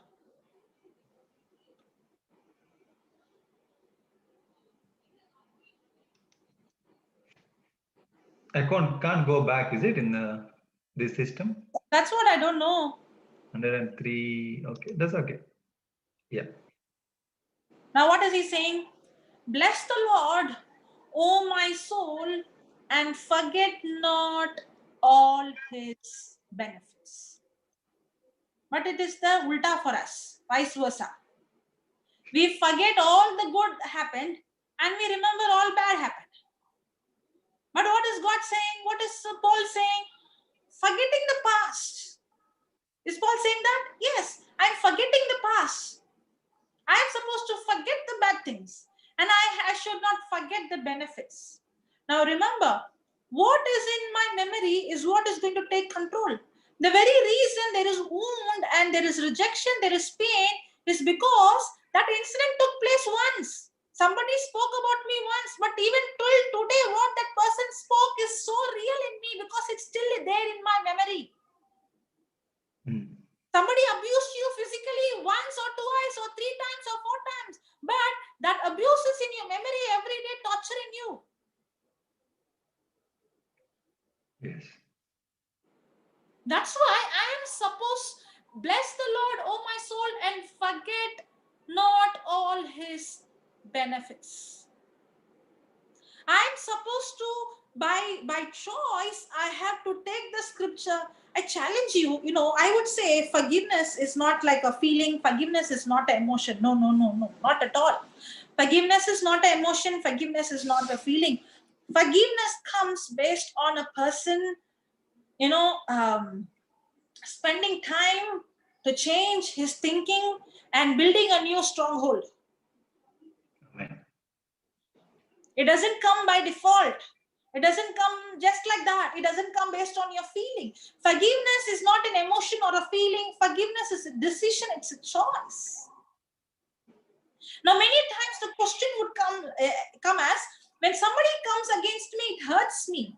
What that person has done, it is already there in you. Now, remember, okay, when I receive a word, the word is a seed. Correct? When you start watering the seed becomes a plant, and that plant becomes into big tree, and that will multiply into many plants and many trees, and it ends up into a forest. And that's exactly what is unforgiveness. You receive that the person has done wrong. You receive it in your mind, and you keep pondering it. It was a seed, but every day you're thinking on what he did or she did. It has become a forest. It has become a stronghold. It has taken control over your life. Yes. Praise God. And that's why I wanted to go to this Luke 17. Now we will go to Luke 17. Luke 17.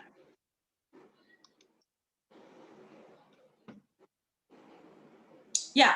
Now see this. Now when Jesus is speaking about forgiveness, okay, what is the apostle saying? And the apostle said unto the Lord, increase our faith. Because the apostles understood this forgiveness is impossible, because when they saw raising the dead, was it physically possible? No. They needed faith to raise the dead. To cast out the demons, was it physically possible? No. They need supernatural ability to do it. It is humanly impossible. To make a lame man walk, is it possible? No. They need faith. So they were able to see that faith could do miracles. If faith could do miracles, in the same way, forgiveness cannot be done by my own strength. I need faith to forgive. Praise God. And that's when the Lord said, if you had faith as a mustard seed. Now remember, faith works like a seed. Unforgiveness is also the seed that I received, the person has done. I kept on thinking and thinking and thinking, and it has become like a mountain. Or another way, it has become a sycamore tree. A sycamore tree, okay, it has a very deep roots. And that's how unforgiveness is. I keep on pondering. Now, when I asked brother, what did you wear on your wedding? He was able to remember. What has happened 10 years ago, what my mother-in-law said, I can remember. 20 years ago, what somebody abused me, I can remember. Why? Because I received that seed and I kept on pondering on it, pondering on it, pondering on it. It became a big tree and the roots have gone deep down. Yes. And faith also works in the same principle. If you had faith as a grain of mustard seed, you might say unto this sycamore tree, be thou plucked by the root and be planted into the sea, it shall obey. Now remember, we were learning in Mark chapter 11, 23, 24, 25 about faith. Remember, every time Jesus is speaking about forgiveness, he is first speaking to us about what to do and where to go. And he is speaking about faith. Here also he is saying what to do and where to do, because that unforgiveness is a sycamore tree that has been rooted in you deep, because that wounds, that rejection has become so real. So what I have to speak, I have to command that sycamore tree, that spirit of unforgiveness, to be uprooted from me and be cast into the sea. Not only that, but now I have to take the word of God called love. I have to take the word of God called forgiveness, and I have to plant the seed, because faith works like a seed. Amen. Hallelujah. Just like how I could remember what wrong that person has done, it has become a sycamore tree which has to be uprooted from the root. In the same way, I have to take the seed, what Jesus has done, and now I have to take that seed of love and I have to plant in my heart and allow those thoughts. And that's exactly what David is saying, that I should not forget. I have to keep reminding and remembering, so that now that word is planted and it becomes into a tree. Now love and forgiveness is the fruit that is produced because of the seed that is planted. Amen. Hallelujah. Are you understanding? Yes. Praise God. Praise God. Thank you, Jesus. Thank you, Jesus. Hallelujah. Hallelujah. So, when we learn about Holy Spirit, help us to understand this even more practically. When you learn about forgiveness, it is not an emotion or a feeling, or it is not that I'm a good person, I'm a special person that I can forgive. It's not like that. It is all about how much a person is going to practice. It is all about how much a person is going to allow the love of God to be rooted in him. Okay, I'll give an example. Now, I'm a person who's been gone through unjust suffering. Okay, now there is all kind of hurts and all kind of wounds in me. Now remember, the actual wound is not physical, it is the memory, because that has happened long back, but that has been running in my mind, and that has become a stronghold, that has become a sycamore tree. Okay, now when I'm reading the Bible, it says forgive. I can't forgive if I don't speak to that sycamore tree, if I don't command it to be uprooted, and if I do not plant the seed called forgiveness. It doesn't happen. It doesn't happen like a magic. I have to understand the biblical principle. God is not asking me to forgive. Go and forgive. Just like that, go and forgive. I can't forgive. So first thing is I have to uproot that unforgiveness. I have to uproot that spirit. I have to command it what to do and where to go. Second, I have to plant the seed called love and the forgiveness. I had to take the scriptures in the Bible and I had to start learning how Jesus forgave the woman with the sinner. What about the man? You know, that's the scriptures I was showing today. The servant, how he was forgiven. What Jesus did on the cross. When Jesus was naked on the cross, when he was completely naked on the cross, was he thinking about himself?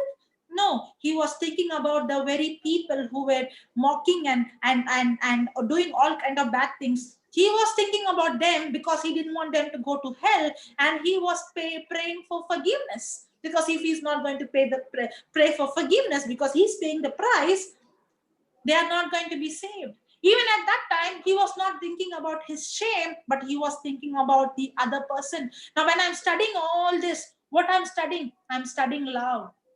I'm changing the way I'm thinking. I'm seeing from the eyes of God. If Jesus could do this for me, how much I can do. If I don't go and study and plant the seed, what Jesus has done, I cannot forgive. That's why Jesus is saying, just like you are forgiven, you forgive others. The forgiveness that you have received, you forgive. And how do I receive the forgiveness? Only when I know what Jesus has done. That's why it's very important for me to go and meditate on the scriptures that is written about forgiveness, to go and see how Jesus has forgiven me, to go and see what Jesus has done. Now what I'm doing, earlier what was going in my mind was what he did and she did, and that was a sycamore tree. But now that sycamore tree is uprooted in the name of Jesus, and now I'm taking the word as a seed and start planting that seed and start pondering and receiving the love, receiving the forgiveness, reminding myself what Jesus has done. Now my mind is full of the memory of what Jesus done. Amen. Now when I start focusing on the word of God, that word of God renews my mind, replacing my old thinking with a new thinking. That's how I'm able to forgive. Forgiveness is not by your own strength. I'll give you one more example. Okay, now somebody has done something to me, and my emotions is saying, I don't like what you did, it's very hurting. But at the same time, the word of God says that Jesus died on the cross. When Jesus died on the cross, okay, put that Hebrews chapter 12, verse 2. Hebrews chapter 12, verse 2. Am I running fast? No, sister. Okay. Now see this. Looking unto Jesus, the author and finisher of our faith, who for the joy, was it joy? Did he have joy? Yes. Who for the joy that was set before him endured the cross. Now, did Jesus endure the cross with joy? Yes. Yes. Despising the shame. Was he naked? Put in shame? Yes. He was mocked, made fun, ridiculed, spit on, made naked, beaten, spoken all kind of words. Yes. But yet, did he endure the cross with joy? Yes. Why? Yes. Because for Jesus, did he feel good? No. He did not want the separation from the Father. Did he have good emotions, good feelings? No. But did he choose? Yes. Forgiveness is a choice. Now, when somebody comes against me, if I'm going to wait for the feeling to be good, you can never forgive. If Jesus would have waited for good feeling, he would have never gone to cross. Because going to cross is not a good feeling. It's a torturous feeling. Yes. But he made a choice. In the same way, when somebody does something to you and me, we won't feel good.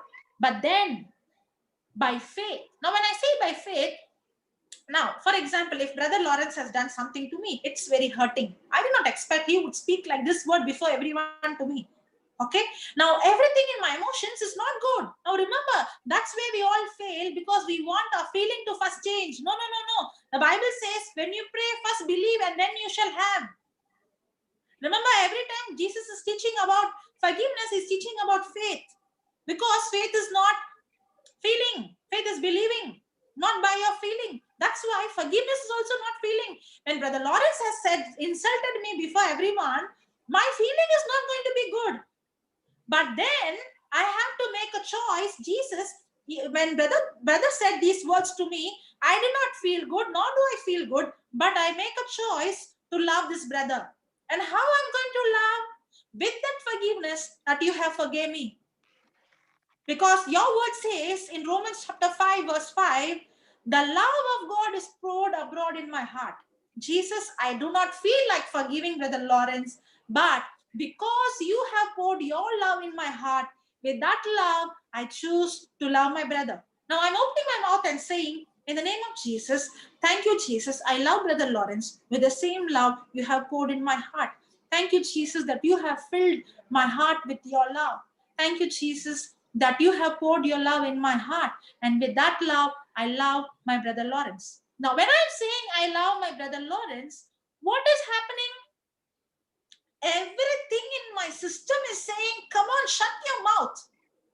He is such a person who has irritated you. You're going to say, I love you. I love him with the love of Jesus. And you're going to say, yes, I'm going to say. You know why? Because that unforgiveness is a spirit. And you can never fight thoughts with thoughts. I have to fight thoughts with the spoken word of God. Remember, forgiveness is not a feeling. Forgiveness is not an emotion. It is only by faith. And that's why when the disciples asked, they asked Jesus to increase faith. And Jesus started to teach them how faith works. It works like a seed. You have to first say, and then you shall receive. And Romans 5:5 says, as hope makes not ashamed, and hope make not ashamed, because the love of God is shed abroad in our hearts by the Holy Ghost, which is given to us or will be given to us. Which is given unto us. Which is already given to us. The love of God is already poured in our heart. God is not going to give. God is already given.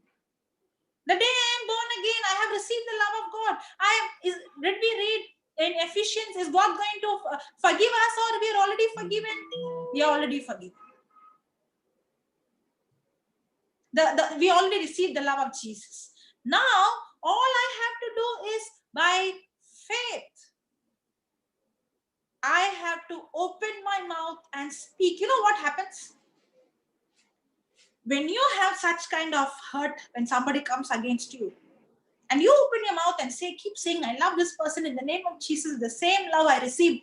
And you keep saying, all of a sudden, the word of God is a seed that is planted in your heart that uproots that sycamore tree, that unforgiveness destroys. Now, who destroys? Not you. That word that you spoke, because that word is the Spirit of God. That word is a double-edged sword. That word is power. That word is the weapon that destroys the sycamore tree, that destroys the spirit of unforgiveness. And all of a sudden, the Spirit of God takes control, and that love that is poured in your heart will start manifesting. And the same person who rejected you, who you got hurt of, now you can love that person not with your own feeling, but through faith. Amen. Hallelujah. Thank you, Jesus. Amen. Amen. Praise the Lord. So, Praise love is by choice, or it is a feeling? It's by choice. choice. Remember, can I go and heal somebody in cancer? Can I do it my own strength? No, I can't. In the same way, if somebody comes and says, I can't forgive, I know that you can't forgive. Who told you to forgive with your own strength? Open your mouth and speak the scripture. The word of God is spirit and word of God is life. Let the word do the job. But only thing, I have to make the choice. Now, did Jesus wait for the feelings? No. He endured the cross with joy. Joy is what? He did not go by his feeling. He went by his choice. Because why? Joy is knowing the end result. He saw you and I. In the same way, walking in forgiveness is not a choice. It comes by learning. It comes by renewing my mind. It comes by practicing. It comes by planting the seed of faith. It comes by speaking the word of God. It is just like how faith works. Just like how you receive healing, that's how you receive forgiveness. And that's how I forgive others. Amen. Hallelujah. Every day you take scriptures on forgiveness and take all the person's name and start loving them and forgiving them. Even though you don't feel like, you will all of a sudden seeing, not with your love, but with the love of Christ, you are able to love that person. Praise God. Praise God. Hallelujah. Hallelujah. Praise the Lord. Praise the Lord. Yes, Thank yes, the Crystal, you're right. Yes, it is hard. It is not hard, it is impossible. Now remember, everything that God asks us to do, it's impossible to do with our strength. If you ask me to heal cancer, can I do? It's impossible. But is God given his grace and authority? Yes. I have to tell what to do and where to go, and I have to call those things. That's exactly how his forgiveness is. What I have to tell the supplementary, the unforgiveness, the spirit, what to do and where to go, and start speaking faith, start speaking love, start speaking to that person with love, and open my mouth and keep saying, I love this person, I forgive this person, I bless this person. Thank you, Jesus, that you have filled me with the love of Jesus, and you have filled with the same love. I love this person in the name of Jesus. You keep saying, the word will take that hatred, and now the love of God is being manifested. Amen. Is that Sister Crystal says that, yes, it is hard road, but God gives us grace. Is gives or He's already given? He has already given us. Praise God. It is like this when you go to a buffet. Okay, it is already laid there. Now it is your choice how much you want to put on your plate. You can take like a pickle or you can take plate full. Praise God. So in the same way, the grace is available. You can come, Papa gives an example. If I tell there's no water in a village and tomorrow I'm going to give water, bring whatever you want and come. So if I ask, one will say I'll bring a jug, one will say I'll bring a bucket, one will say I'll bring a pot, one will bring a tanker and come. Yes. And the one who's bringing a small jug, when might say, hey, what? You're bringing a big tanker and coming? Why didn't you bring a tanker? In the same way, grace is the same for everyone. Forgiveness is the same for everyone. It is how much I receive, because grace is given to everyone. That's why it's not about the one who's less forgiven or more forgiven, but the one receives it less, because the one thinks that I am good. There is no sin in me. But the one who realizes I'm a sinner receives more forgiveness. Amen. Hallelujah. Hallelujah. Praise the Lord. Hallelujah. You Sister, know, there is brother. there difference between sin and sins, sister? Yes, there is. What is the difference? Sin and sins? So many are sins. One is sin. No, brother. Are you telling it Yeah. without knowing or purposefully you're telling? No, I know a little bit. I don't know much. I know the sin is the root and the sins are the fruit. Yes. Now what happens is, brother, when we are born from, every person who's born from Adam, we are born with the sin nature. Remember last week we were studying about the pig and the dog. Yes. Did we see that? Yes. The nature. In the same way, we were born with sin. Means the nature to sin, commit sin. Yes.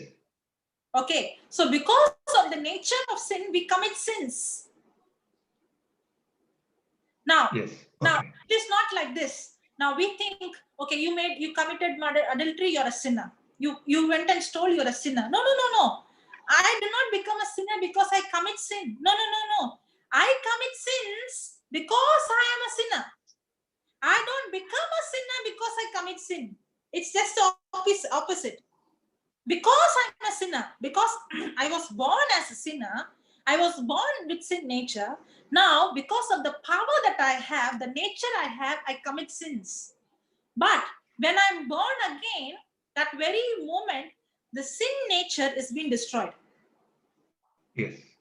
That's Praise why God. when I'm born again, I become a new creature. Now, I don't have the sin nature anymore, but I still have the old mindset. I'll give an example so that you will understand. There is an elephant. Okay. When the elephant was small, the elephant was tied with a chain. That is not very strong. But for that elephant, that is a baby, is strong. So that elephant tries to, escape. But then the elephant learns that this chain is very strong, I can't escape. Yes. Correct? Yes. Excuse me, sorry. Now, when the elephant has grown big, now is the chain big? No. No, it can just give one hard kick and it is broken. It's not a very hard one. Because the elephant strength and the strength of the chain is nothing. But you know what? Yes. The elephant will not even try to move from there. Okay. The elephant is actually free, but in the mind, the elephant thinks that it is still chained. Yeah. So it's a mindset. It's in the same way for us, the day we are born again, we have the new nature. But our mindset is still the same. Sin nature is not there, but the old sin mindset is there. So that has to be renewed. That can be renewed only when the person knows the truth. The day I am born again, I have the new nature. Sin is being completely eradicated. But the mindset, that's why in the spirit I become new. But in my soul, my mind is still having the old programming. Yes. Because the day I'm born again, my spirit has become completely new, just like Christ. Brand new. There is no more sin nature. But the old mindset is still there. That's why the Bible talks about Romans 12:2. Do not be conformed to this world, but you be renewed in your mind. Only when I renew my mind, I can be transformed. The transformation has taken place in my spirit, but the transformation will not take place in my body, in my mind, in my soul, until and unless I renew my mind. Praise God. Hallelujah. God. So even forgiveness is renewing the mind. Yes, in my, that's what Romans 5:5 says, the love of God is poured out. The love is already there in my spirit, but my mind has to be renewed. My mind is still having the old bitterness. But in my spirit, I don't have bitterness anymore. I'm perfect. I have complete love. The love of God. That's why this says He has given, not will give, which is given unto us. It's already given. The love of God is given to us. This forgiveness already given. The day I accepted Christ, I don't say I cannot forgive. No, the forgiveness is already in your spirit. The love is already in me. But if I don't renew my mind, I cannot tap into it what is already given to me. Yes. Understood. Now my nature is not sin. My nature is righteousness. I am the righteousness of God in Christ Jesus. Yes, the new nature, 2 Corinthians 5:17 talks about it. I am a new creation in Christ. Yes. Praise God. Praise the You want to Lord. put it? You want to put the scripture on? Okay, you can put that. We actually saw that chapter today. You know that? Not imputing the sin. 19th, 18th Yes. verse. We Yes. did not. Yes. Yeah, it's the same one. 2 Corinthians 5:17, is it? Yes.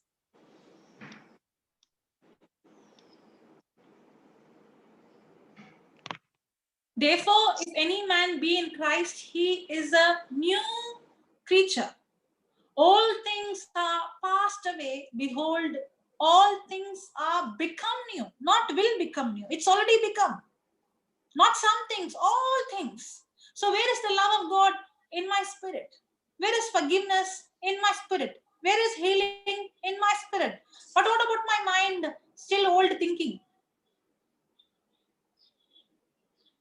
The nature is gone. Now I am the righteousness. Come to the 21st verse. Come down, last 20 or 21. Now see the 21st verse. For he has made him to be sin.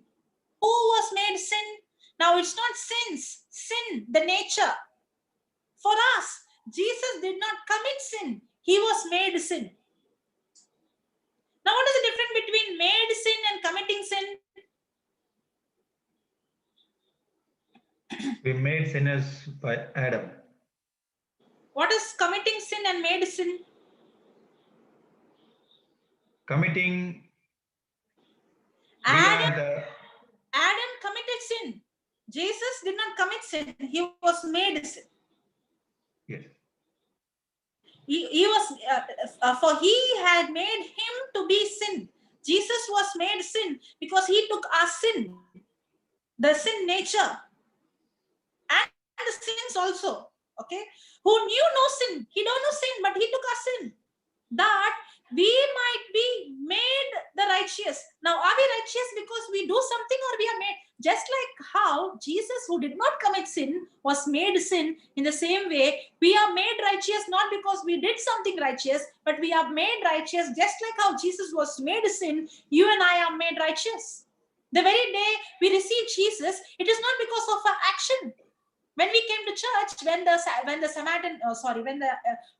son came home, the father put him the garment. That garment is what? Garment of righteousness. Not because he did something good. No. It is only because he repented. He came. He changed his thinking. He received the love. He was made righteous. You and I are made righteous. Jesus was made sin so that now you and I are made righteous. Just like how Jesus was made sin, not because he committed sin, in the same way, you and I are made righteous, not because we are good. Now, when you understand this, that I am righteous not because of my good deeds, but because of my faith. Now, when I see somebody else, am I going to say sinner, or I'm going to say, I am made righteous? If I can be made righteous, not because of my own acts, you can also be made righteous if you can just forgive and receive this Christ. Receive forgiveness and receive Christ. Amen. Hallelujah. Thank you, Jesus. So now I don't have the nature anymore to sin. That's why whenever you see sin in your life, whenever you see weakness in your eyes, open your mouth and say, I am the righteousness of God in Christ Jesus. Amen. Because I don't have any more the nature to sin. That was the old man who's died. That's what 2 Corinthians 5:17 says, that I'm a new creation. All things have passed away. My old sin has been completely passed away. I'm a new creation in Christ. I am the righteousness of God in Christ Jesus. I have the love of God in me. I have the mind of Christ. The love of God is poured in me. Now I forgive others because I have the nature of God to forgive. Amen. Hallelujah. The same love that died on the cross, that same love is in you and me. Thank you, Jesus. Thank you, Jesus. Thank you, Lord. Praise the Lord. Thank you, Jesus. Praise the Lord. Thank you, Jesus. Any questions?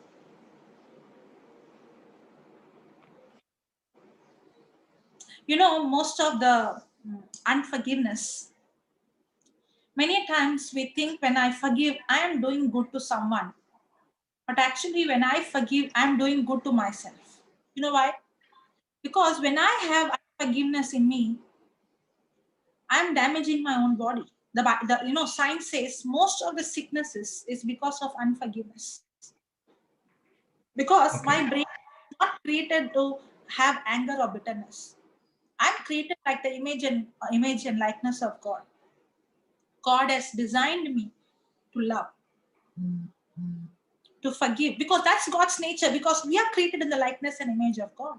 And when I walk in unforgiveness, in bitterness, in anger, my body is affected. My brain is affected. The chemicals become imbalanced. And the sickness in the body is only because of chemical imbalance. What about the cancer? When there is an imbalance, there is a inappropriate growth of cells. That's it. But when there is a balance, everything is all right. Amen. And when I started to renew my mind and start walking in love, my whole body comes in harmony, and it receives the love from my spirit, and the love is poured out from me to the other person. First of all, when I walk in forgiveness and in love, I'm doing good to my own self. I'm going to live a healthy life. I'm going to live my immune system is going to be very strong. I'm going to have such kind. It is not like I'm doing good to favor to somebody else. Because when I forgive, I am coming out. First of all, I receive forgiveness. I come out of guilt. If I don't receive forgiveness, that's why the first thing is the ministry of the law is condemnation. You did this. You deserve to be punished. But what forgiveness done? What is Jesus saying? Yes, you did this. You had to go to hell, but I paid the price. And when I receive forgiveness, I'm free from guilt. Praise the Lord. And when I forgive someone else, I am free from offense. Can you see the freedom that we receive in forgiveness? Forgiveness, two people receiving freedom. The one who is in guilt is received, come out from guilt. And now you're setting free the other person who you are offended. The offense also is in me, the guilt also is in me. Both offense, anger, bitterness, and guilt, both offense and guilt you can be free from guilt and offense only by forgiveness. I can be free from guilt by receiving forgiveness. I can be free from offense by giving that forgiveness I received from him. Right. Forgiveness sets me free from being a prisoner. Not only me, but the other person whom I'm forgiving is also free from prisoner. If I'm going to be unforgiveness, I'm a prisoner for guilt and prisoner for anger, offense, bitterness.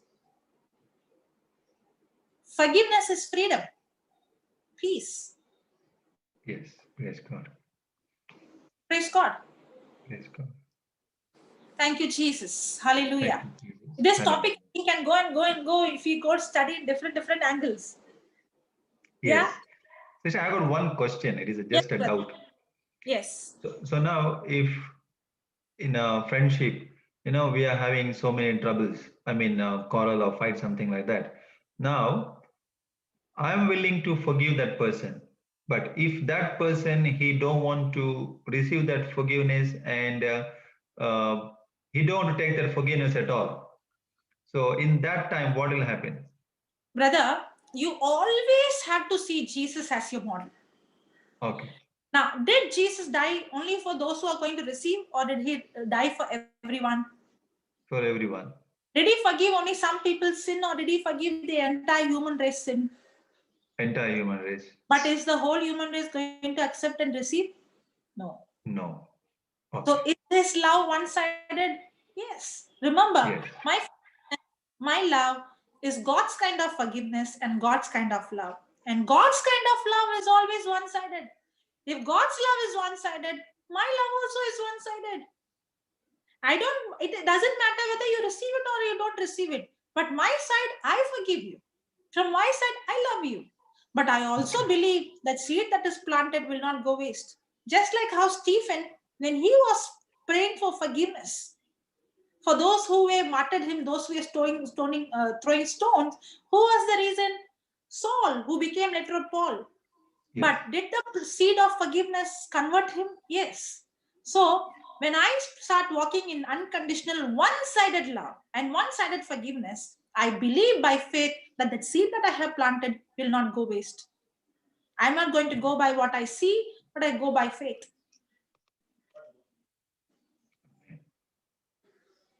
Praise God. You got the answer, brother?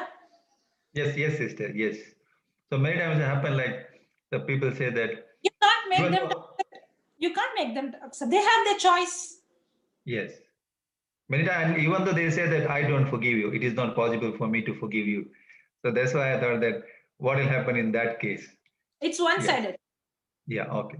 God is only seeing your, God is not seeing how the other person is responding. Even if that person, see, what about the prodigal son? Did the brother forgive him? No. But did the father say your brother has not forgiven, so I'm holding back? No. The father forgave him even though the brother did not forgive. If somebody is not forgiving me and I forgive that person, that doesn't matter, but because God has forgiven me and I have forgiven. And also I operate in faith that the seed that I have planted, that I have forgave, it is going to bring a harvest. So I'm not going to treat based on how that person is behaving. I'm going to treat based on faith. That's why forgiveness is always faith. Faith. Okay. Yeah. Praise God. Thank you, sister. Praise God. Praise Thank you. God. Any questions, brother and sisters? Yeah, Sonia. You know, this topic would be like challenging, really challenging. Yes, it is. It is to learn also challenge and to forgive also challenge. Own strength. Yeah, sister Sonia. Yeah, praise Jesus, everybody. Sister, I've got a doubt. Okay. Okay. How do I forgive a person who is mentally not in her senses. In the sense, I'll tell you just a brief information I'll give. I have this sister-in-law of mine who is unwell, in the sense she has got a lot of problems in her, and because of her high diabetes and everything, she has lost her senses. Okay, sometimes she's okay, sometimes she's not okay, and she goes just out of the hand and speaks whatever comes to her mouth, and she wants to listen only that what she wants to hear and become happy. Now I have been taking care of her and made her okay and sent her back to her house. And one of her neighbor came and told her that, you know, everything is okay with you, there is nothing wrong with you. So she has got that impression that I am out to destroy her by giving her a lot of medicines, whereas that is not the case. And now, since yesterday, she's taking her rosary beads and she's taking my name and she's praying, asking the Lord and Mother Mary, you know, to punish me and all these things. Whereas I know that what she's doing is wrong. Now, how do I forgive such a person? Yes, every day I pray for her, I rebuke and I cast out whatever she's doing. Now, when it comes to forgiveness, this person is not able to understand. How do I forgive her? How did Jesus forgive? He forgave us by dying on the cross for us, by giving us his unconditional love. So whenever, okay, so how are you supposed to forgive? Can you put this, brother, Luke By 23? Luke 23, okay. Yeah, 30, 23, 34.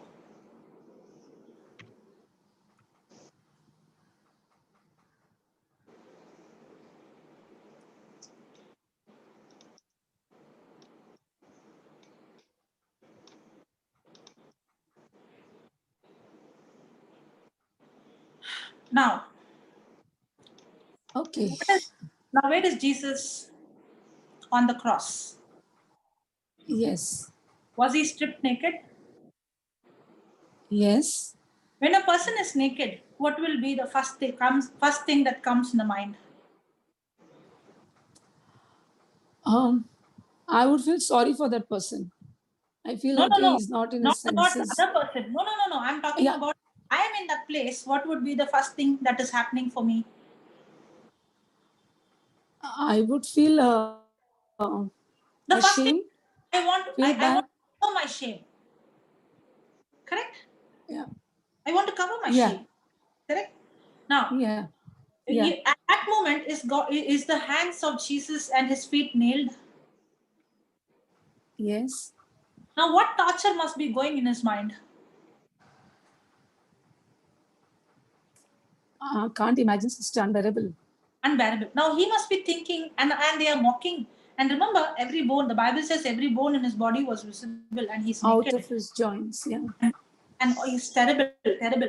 Now, what must be going? He should be thinking about the pain, the torture, the torment, the abuse, the insult, right? That is what has to be going, and he must be very sad, right? Yes, Yes. But you know what was going in his mind? And Jesus said, Father, forgive them.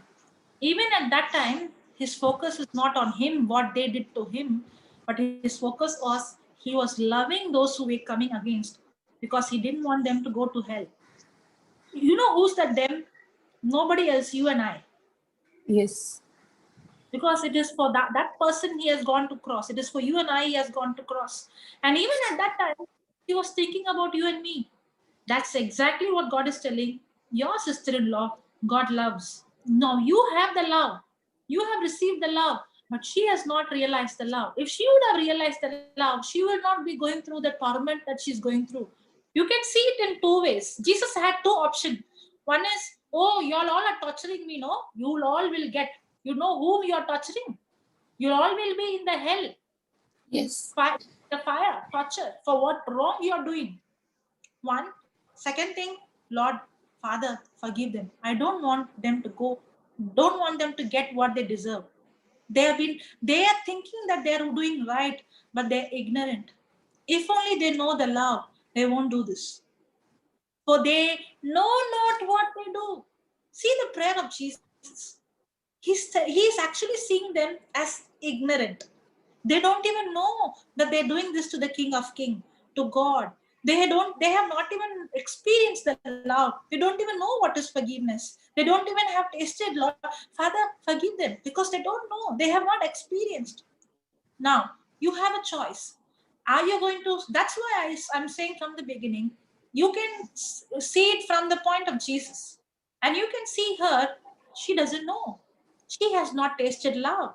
She don't know what is unconditional love. Unconditional love is not when loving when I'm good, loving when I'm wicked, when I'm cruel. That's how Jesus loved me. When I am wicked, he loved me. When I'm cruel, he loved me. And for your sister-in-law to experience that love, God has put you there. And when you see her Yes. as a person who's ignorant, when you see a person who has not tasted the love of God, what about Paul when he was Saul? He was killing the Christians. But you know what? Christians did not see, oh, you're coming to kill. How can you do this to me? No, no, no. They saw him as a person who don't know what he's doing. They started to love him and pour love, and they started to pray. And that's why Stephen's last word was, Father, forgive them. Because they don't know. I know, because now I die, I'm with you. But if that person is going to die, is going to be in hell, I don't want them to go to hell. I want them to receive your love. It is how you see. You can see it. How can you do this to me? You're angry. But if you see what Jesus has done to you, you want the other person to receive, you are in forgiveness.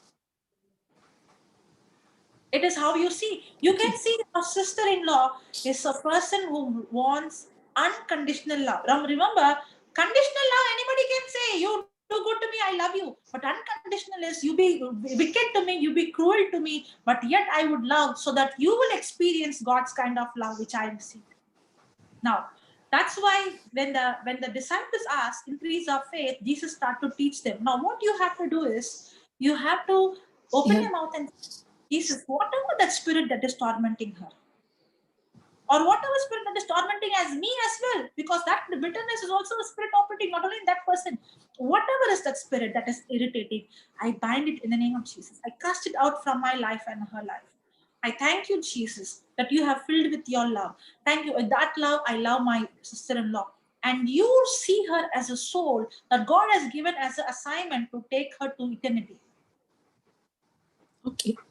And now, Yes, everything that you do, you take it as an opportunity.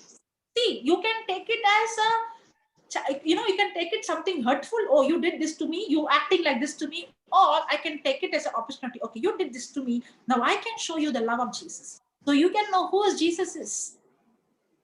I tell you, you can win your sister-in-law, not just by praying and speaking, but taking every opportunity to love her. Yes. Praise God. Praise God. And you Praise can't do God. it your own Thank you sense. so much, sister. Open your mouth and say this. Thank you, Lord. You have filled me with your love through the Holy Spirit. With that love, I love my sister-in-law. Every day say that. Yes. Thank you, Jesus. Just Okay, like, sister. take this Luke 23 and 34 and see that Jesus, even at that place, you did not think about the pain, the shame, but you were thinking about the other person. That is love. Now, for example, as a mother, okay, do you have children? Yeah. As Yes, a one mother, daughter. when your children or when your daughter has made a mistake and the teacher had told you your daughter has done such a blunder, will you come out and tell anybody, or will you try to cover it up? No, I won't tell anybody. You know Cover why? it up. Because love will always cover up sin. Hallelujah. Amen. That's Okay. why God Praise loves God. us. That's why God always wants to cover our sin. Right from the old covenant, he was covering the sin with the blood. But in the new covenant, he blotted the sin with his blood, not covered it out. You know why? Because he loves. Just like when the mother loves, wants to cover the sin of the son or the daughter, in the same way, my Father in heaven, he can't just cover, because he is a God of justice. That's why he had to pay the price, not just covering our sin, but blotting it out. And that's exactly what God is saying. If you can love your daughter and cover their sin, in the same way, if you love your sister-in-law, you can not only cover, but you can teach her how to blot it out. Not by force. Amen. No, there is always time. It won't take Yes. immediately. Walking in forgiveness is not instantly. It takes time because you plant the seed and let her experience the love through you and let her see you as different. You know what you do? Go on to the YouTube, click JCILM, okay, and click JCILM, forgive. Put forgiveness. There are so many teachings. Forgiveness, unforgiveness is unfair, or only forgiveness. And even this teaching, you go and every day only listen to it and write down the scriptures and meditate on it. Okay, sister. Okay? And start speaking every day. So yeah. homework, put your sister-in-law's name and say, in the name of Jesus, Lord, you have filled me with your love, and your love is poured in my heart through the Holy Spirit. With that love, I love my sister. Thank you that you have filled me. You have poured your love in my heart through the Holy Spirit. With that love, I love my sister. Thank you, Jesus, that you have poured your love in my heart. With that love, I love. And when you're saying this, all of a sudden you see that the love of God flowing through you to that person. And every day say this, thank you, Abba Father, for filling me with the love of Jesus. Thank you, Abba Father, for filling me with the love of Jesus. And when you're saying that, it's not just words. Imagine what is God's love? What is Jesus' love? Jesus' love is the love that died for me on the cross. Jesus' love is the love that did not think about covering his own shame. That's what we saw in Hebrews 12:2.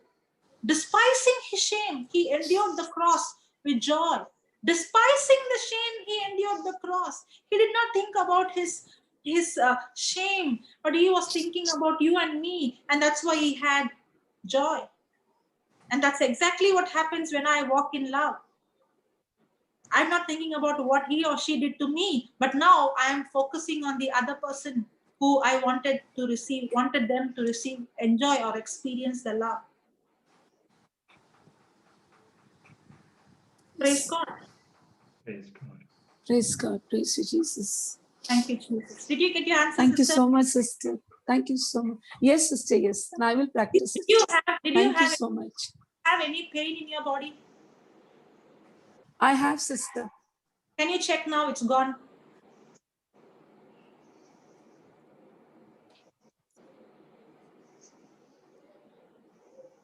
I had it in my back and in my fingers. I'm not feeling it now. That's what I said. It's gone. Praise God. Hallelujah. Thank you, Jesus. Thank you, Jesus. Praise God. Praise God. Thank you, Jesus. Thank you, Jesus. Thank you, Jesus. The moment you started to receive his love, you saw that pain has gone. You can bend and see it. Like you can bend nicely. You can move your finger and see there is no pain at all. It's gone. It's not there, sister. Praise God. Thank you, Jesus. It's gone. Praise you, Jesus. Thank you, Jesus. Thank you so much. That's Thank why you, sister. we have to learn to receive his love first. And that's why today we started with that scripture that I forgive because I am forgiven.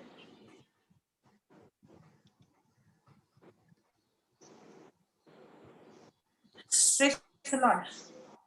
Thank you, Jesus. God. Ephesians 4. Jesus. Thank you, Jesus. Thank you, sister. God bless you. Thank you, sister. Thank you so much. God bless you too. Yeah. If somebody else has raised hand. Yeah.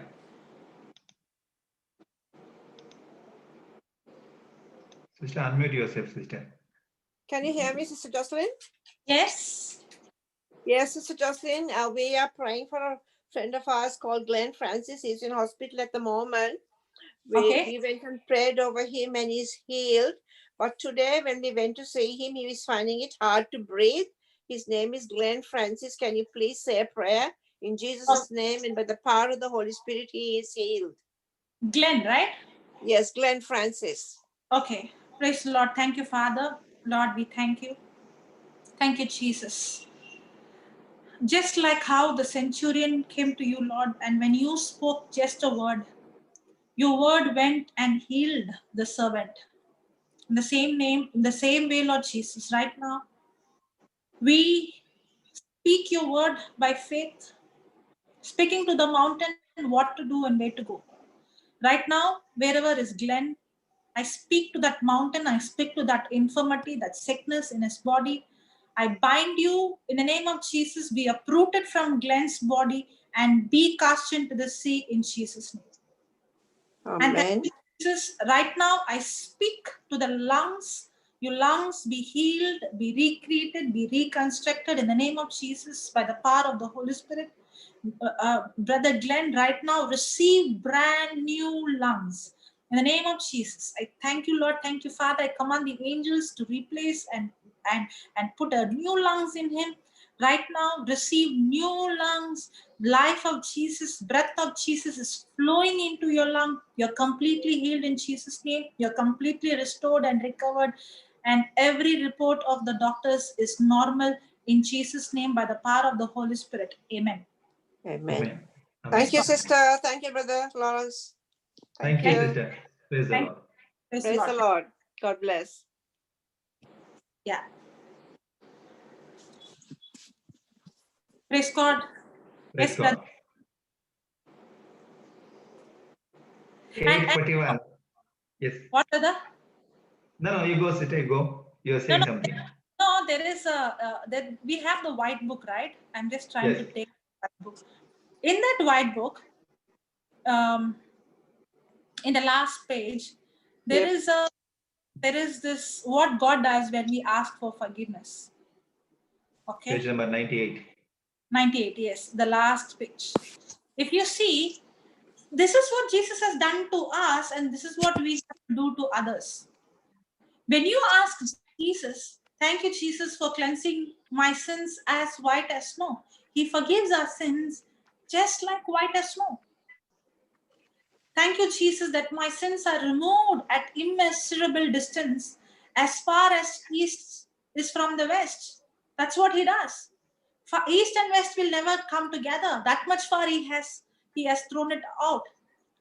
Jesus has casted out my sin behind his back. Now remember, when the prodigal son's sin was forgiven, is the father going to remind him or it is thrown back?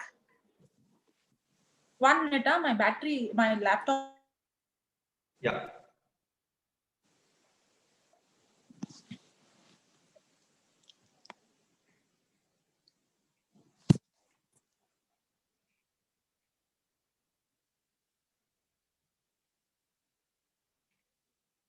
Praise you, Lord. Thank you, Jesus. Thank you, Jesus. Okay, praise God. I'll put my Praise video on charge for some time. Okay. So, if you see, the prodigal son, the father has thrown the sin back. He's not going to turn back again at all. Is he going to remind the past? Because Jesus has cast my sin behind his back and he's never going to turn back. That means once the sin is forgiven, he is not going to dig into the past. He is not going to remind the sin anymore. He's not going to say you did this. But what about me forgiving someone? I'm not pointing out anybody. I am pointing my own life. When I forgive and I have accepted the person, there are days I would go and dig into the past because I want the person to remember how hurtful it was for me. But when I start remembering, how is Jesus dealing and how is he forgiving me? Once he has forgiven, he is never ever going to turn back. But when we forgive and receive, how many times we are going to scratch the wound and how many times we are going to remind, how many times we are going to tell that person, you know what you did to me? I forgive you, but I can't forget what you did. I want to all the time remind the person. But when Jesus has forgiven, he has blotted it out. He has casted it behind his back. He has cleansed, he has wiped it as white as snow. He has deleted it with the blood. He has nailed it on the cross. He will never remember. If Jesus is not going to remember, when I forgive and accept someone, I'm not going to go and dig the past, nor I'm going to speak about the past. I'm not going to treat that person anymore. God is not going to treat us like we had committed sin. He is treating us just like Jesus. If God is treating me as a brand new person, just like Jesus, how am I supposed to treat someone? Praise you, Lord. Thank you, Jesus, for Henry. That's why I love this prayer, you know. And every time I say this prayer, I remember if Jesus has forgiven me, he has blotted me, he has cleansed me like a snow, and how much more should I extend the same forgiveness to others, that I will never ever remember the wrong that that person has done. Yes. Praise God. Praise Hallelujah. Hallelujah. Hallelujah. Thank you, Jesus. Praise you, Jesus. Praise you, Jesus. Yes, over to you, Brother Lawrence. Sister, another 10 minutes we'll spend, sister, that any testimonies or any prayers if anyone needed. Yes. So that Sure. 46 now, so we'll finish Yeah. 9 o'clock. So what is that it in Melbourne? for me it is a quarter to 9, 8:46. Okay. Yeah. Praise the Lord. My dear brothers and sisters, if you have got any testimony, you can come and share now. Actually, I had told them last weekend we are giving a chance for a testimony, but we didn't have a chance time last weekend. So this time, 10 minutes we'll use for a testimonies. If anyone is there to come and share testimony, you are most welcome. And also you can ask for the prayers or healings, whatever questions, whatever you have got, this 10 minutes we use for you all to ask your doubts, to clear up anything. So we are waiting for you. Praise the Lord.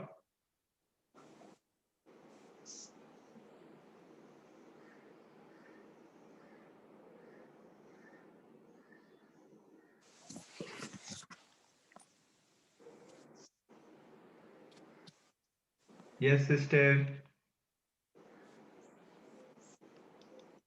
Okay. Sister, your name to pronounce very hard for me. So I'll give you a unmute. You unmute yourself.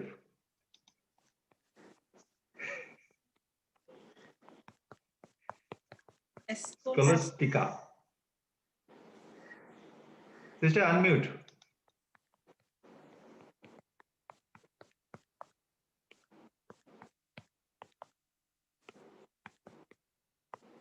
Yeah. You can hear me, brother? Yes. Yes. Yeah. Praise the Lord. Praise the Lord. Hello, sister. Hello, Yes, sister Joselin. Praise the Lord. Praise the Lord. Yeah. Yeah, sister. Because praise the Lord. Yeah, I have one testimony. Yeah, please. I want to glorify my God that what He has done for me. Okay. Yeah. My husband has been in UK for the past year. Okay. Initially, he got a job. He was past year for like 12 years. So 4 months he was working, and but so after that he got this better job offer. He resigned the previous one from his first job. Okay. So unfortunately, just a few days before he started his new job, there was a lockdown in the UK. Okay. So the employer did not contact him after this lockdown. For past 7 months, he has been home without a job. Okay. So I kept on praying for him Okay. because I know my God is surely going to help us and he is going to get a job. Okay. Sister, on 19th October, I spoke to Sister Sumitra Rodriguez. Okay. So she sent me a prayer to say Habakkuk 2:23 and Philippines 4:19, Ephesians 3:20, 2 and 3. Isaiah 4. Sorry. Habakkuk 2:23 or Habakkuk 2 and 3? 2 and 3. Yeah. 2 and 3. Okay. chapter 2 and verses 2 and 3. Yes. Yeah. Okay. And then I was always praying 39, 22 and 6. Okay. Sister, and I send my husband also in UK because I am in Goa. Okay. This all prayer, all scripture I send my husband also, and we start to pray. And then my sister, this Sumitra, she gave me this on Monday. And then we start to pray, me and my husband. On Tuesday, he got an email Praise to God. come for interview. Now on like 19, we start to pray. On 20th, he got the email from company. On Wednesday it is, and he went to interview. And on Thursday, he got the job, sister. That only I want to glorify God. What And was 7 months. what was Yes, the yes. scripture? Sorry.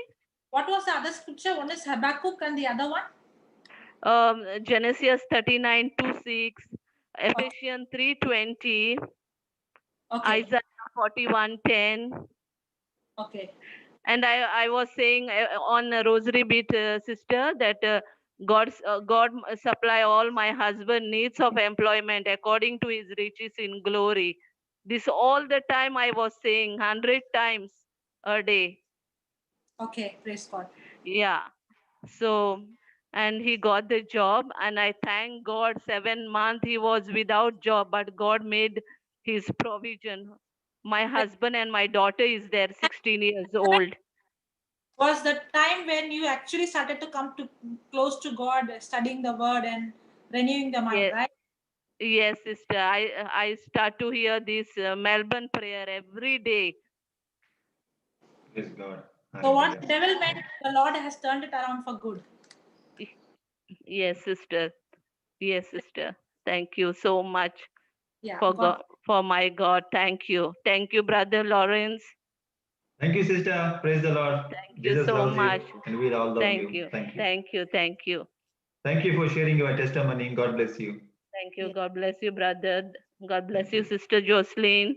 God bless you, sister. Thank you. Praise God. Sister Valerie raised hand, no? Yes, yes. I gave her unmute. Sister Valerie, can you please raise your hand again?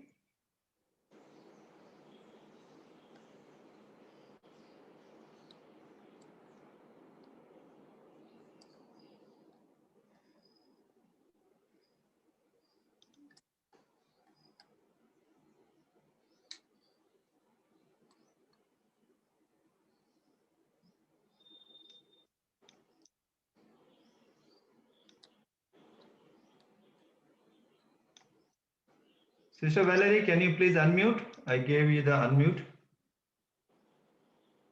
Sister Sonia, we'll come back to you once we finish Valerie. Or if she's not there, we'll take you again. Okay, Sister Valerie. It was by accident. No, just accidentally raised my hand. Okay, okay. Okay, Sister Sonia.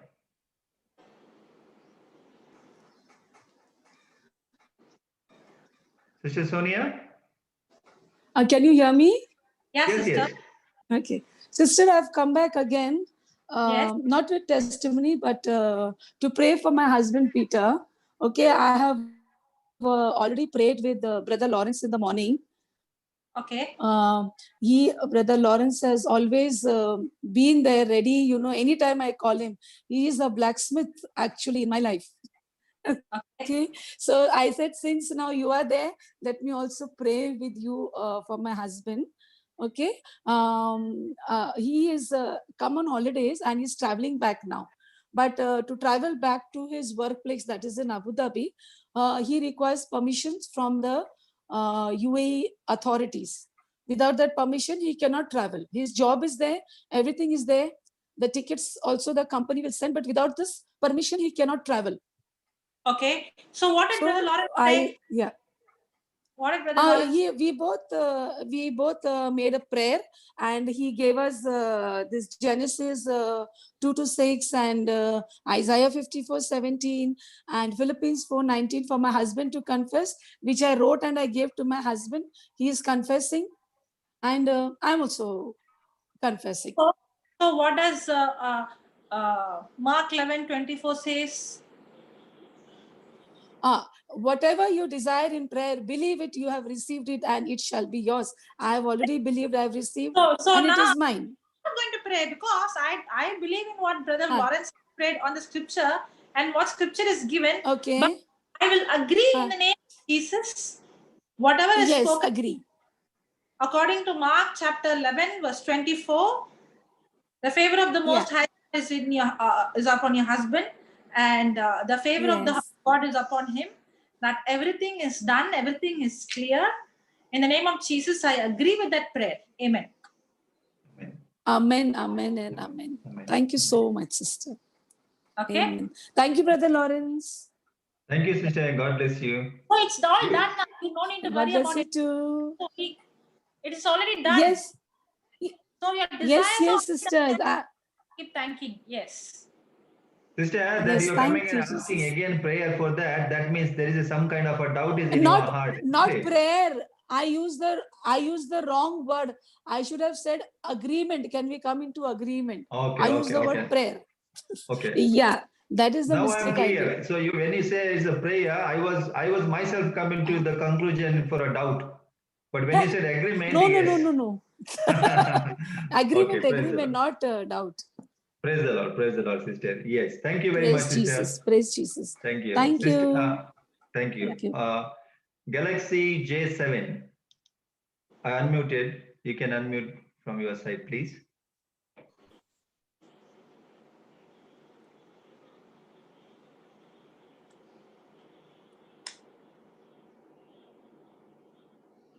Galaxy J7.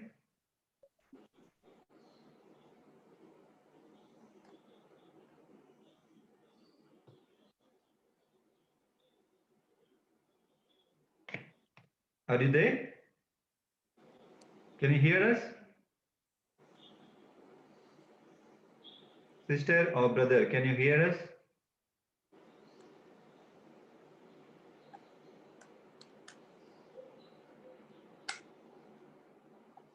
Hello? Unmute. Brother, I'm sending you unmute. Can you please unmute? Yes. Hello? Sister, brother?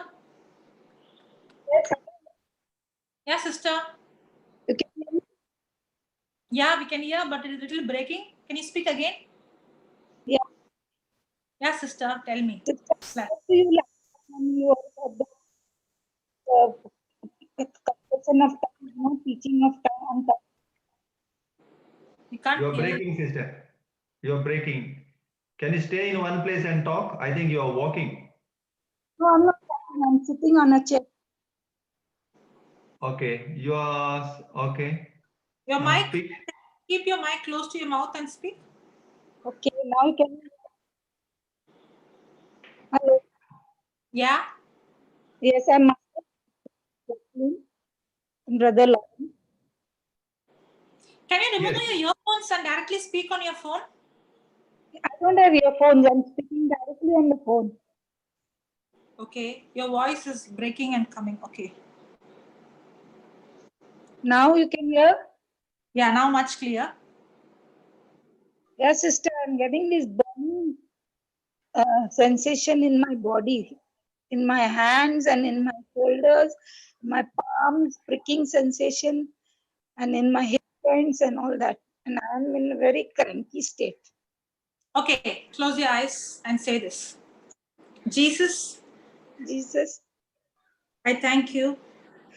I thank you. For forgiving all my sins.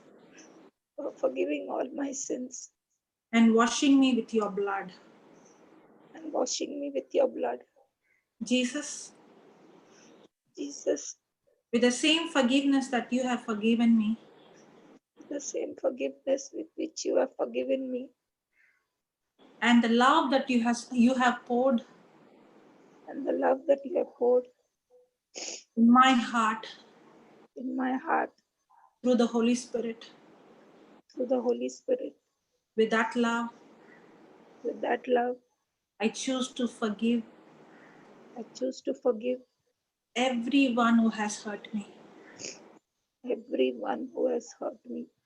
I want you, sister, to bring in your mind everyone, and I want you to say, Jesus, Jesus, with that love you have loved me, with that love you have loved me, with the same forgiveness that you have forgiven me, with the same forgiveness which you have forgiven me. I choose to forgive everyone. I choose to forgive everyone. Thank you, Jesus. Thank you, Jesus. Thank you, Abba Father, Abba Father, for filling me with the love of Jesus. for filling me with the love of Jesus. Thank you, Abba Father, Thank you, Abba Father, for filling me with the love of Jesus. for filling me with the love of Jesus. Thank you, Abba Father, Thank you, Abba Father, for filling me with the love of Jesus. for filling me with the love of Jesus. With that love, With that love, I forgive everyone, I forgive everyone. and I love everyone. And I love you, Jesus. I And I drink love everyone. the blood of Jesus. I drink the blood of Jesus. I'm eating the body of Christ. And I'm eating the body of Christ. I dwell in you, Jesus, Dwell in you, Jesus. and you are dwelling in me. And you are dwelling in me. I'm eating the body of Christ. I'm eating the body of Christ. I'm drinking the blood of Jesus. I'm drinking the blood of Jesus. I'm dwelling in you, Jesus, I'm dwelling in you, Jesus. and you are dwelling in me. And you are dwelling in me. I'm eating the body of Christ. I'm eating the body of Christ. I'm drinking the blood of Jesus. I'm drinking the blood of Jesus. I'm dwelling in you, Jesus, I'm dwelling in you, Jesus. and you are dwelling in me. And you are dwelling in me. I'm eating the body of Christ. I'm eating the body of Christ. I'm drinking the blood of Jesus.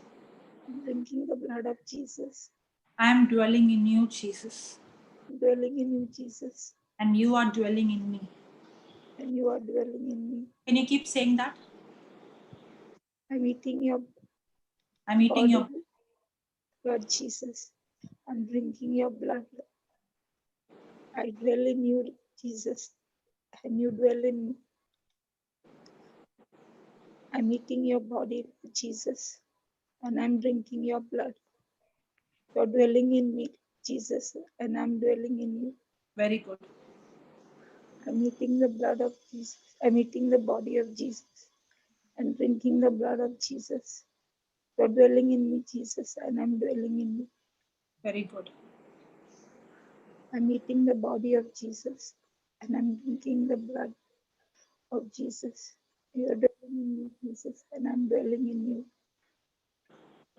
Keep saying. I'm eating the body of Jesus and I'm drinking your blood, Jesus. You're dwelling in me and I'm dwelling in you.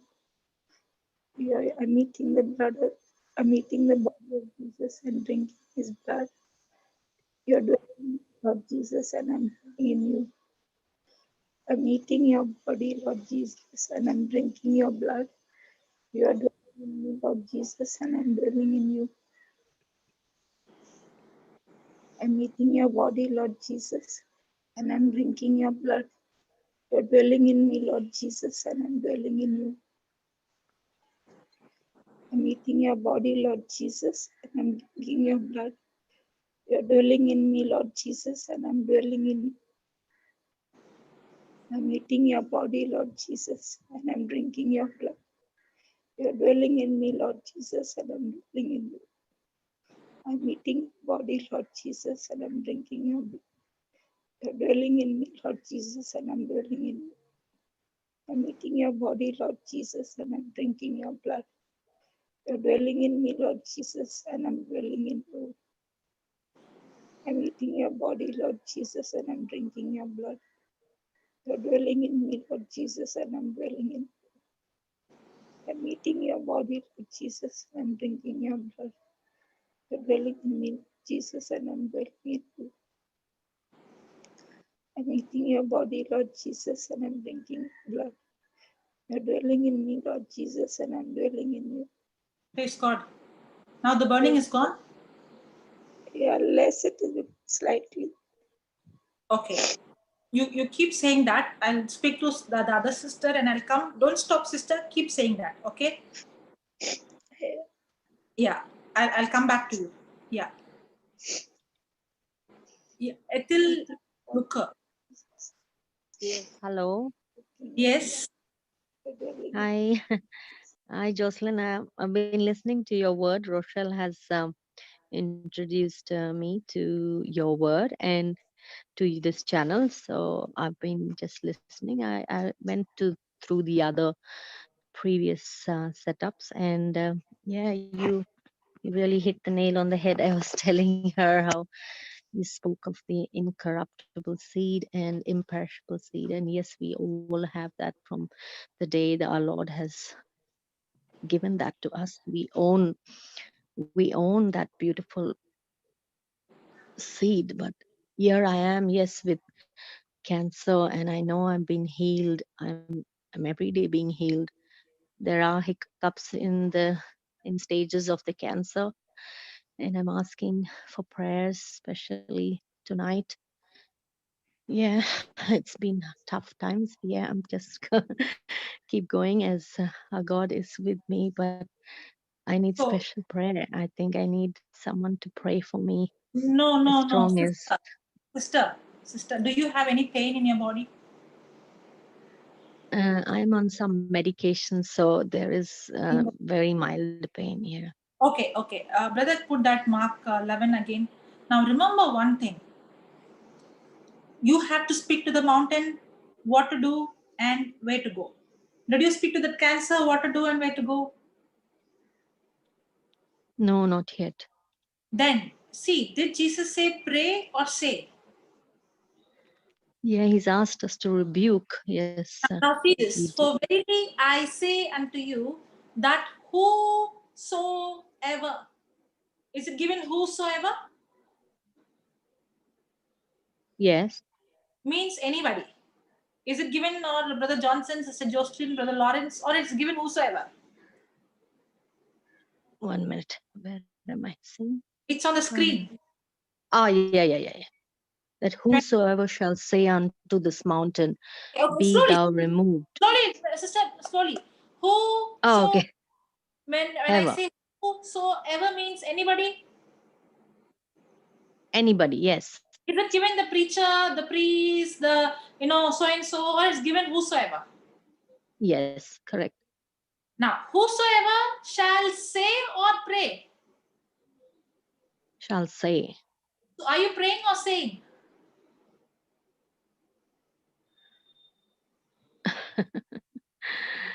Uh, Are you yeah. praying? You are supposed to say. To Say, the okay. Jesus never remember one thing. What God has already done. I'm not supposed to tell him to do what he has asked me to do. He has told me to speak to the mountain. I cannot go and pray something that is wrong. Now remember the Bible. Why is that in our meetings we see healings, and why is that not in all? I'm not saying that nobody else, but most of the time, why is that we see healings and results? Because we are not just going and praying whatever comes in our heart. We have to understand the principle how it works. Correct. If Jesus has spoken to us and he has told us to speak to the mountain, to say to the mountain, and if I'm going to pray to him, he will tell me, didn't I tell you to go and say? He will tell me, don't ask me to do what I have told you to do. True. It's But my work to speak to the mountain. It is I your work. feel that I used when I was younger and my faith was stronger, or when I was blessed. Are you Sorry? from Malaysia? No, Melbourne. Okay, you're from Melbourne. Okay, praise God. So you have Brother Lawrence and you have Rochelle. you can keep in touch with them and you start studying the word. It's not praying, sister. It's not praying. It's first saying it. See, I can pray for 10 minutes, 1 hour, 2 hours, but what I say the whole day matters. Right. Okay, now say unto this mountain, the mountain is the cancer. Jesus never said pray about the mountain. Jesus never said pray about the cancer. He only said say to this mountain. I have to speak to the cancer. You have to speak to the cancer. And what you have to tell the cancer? Two things. Remember what to do and where to go.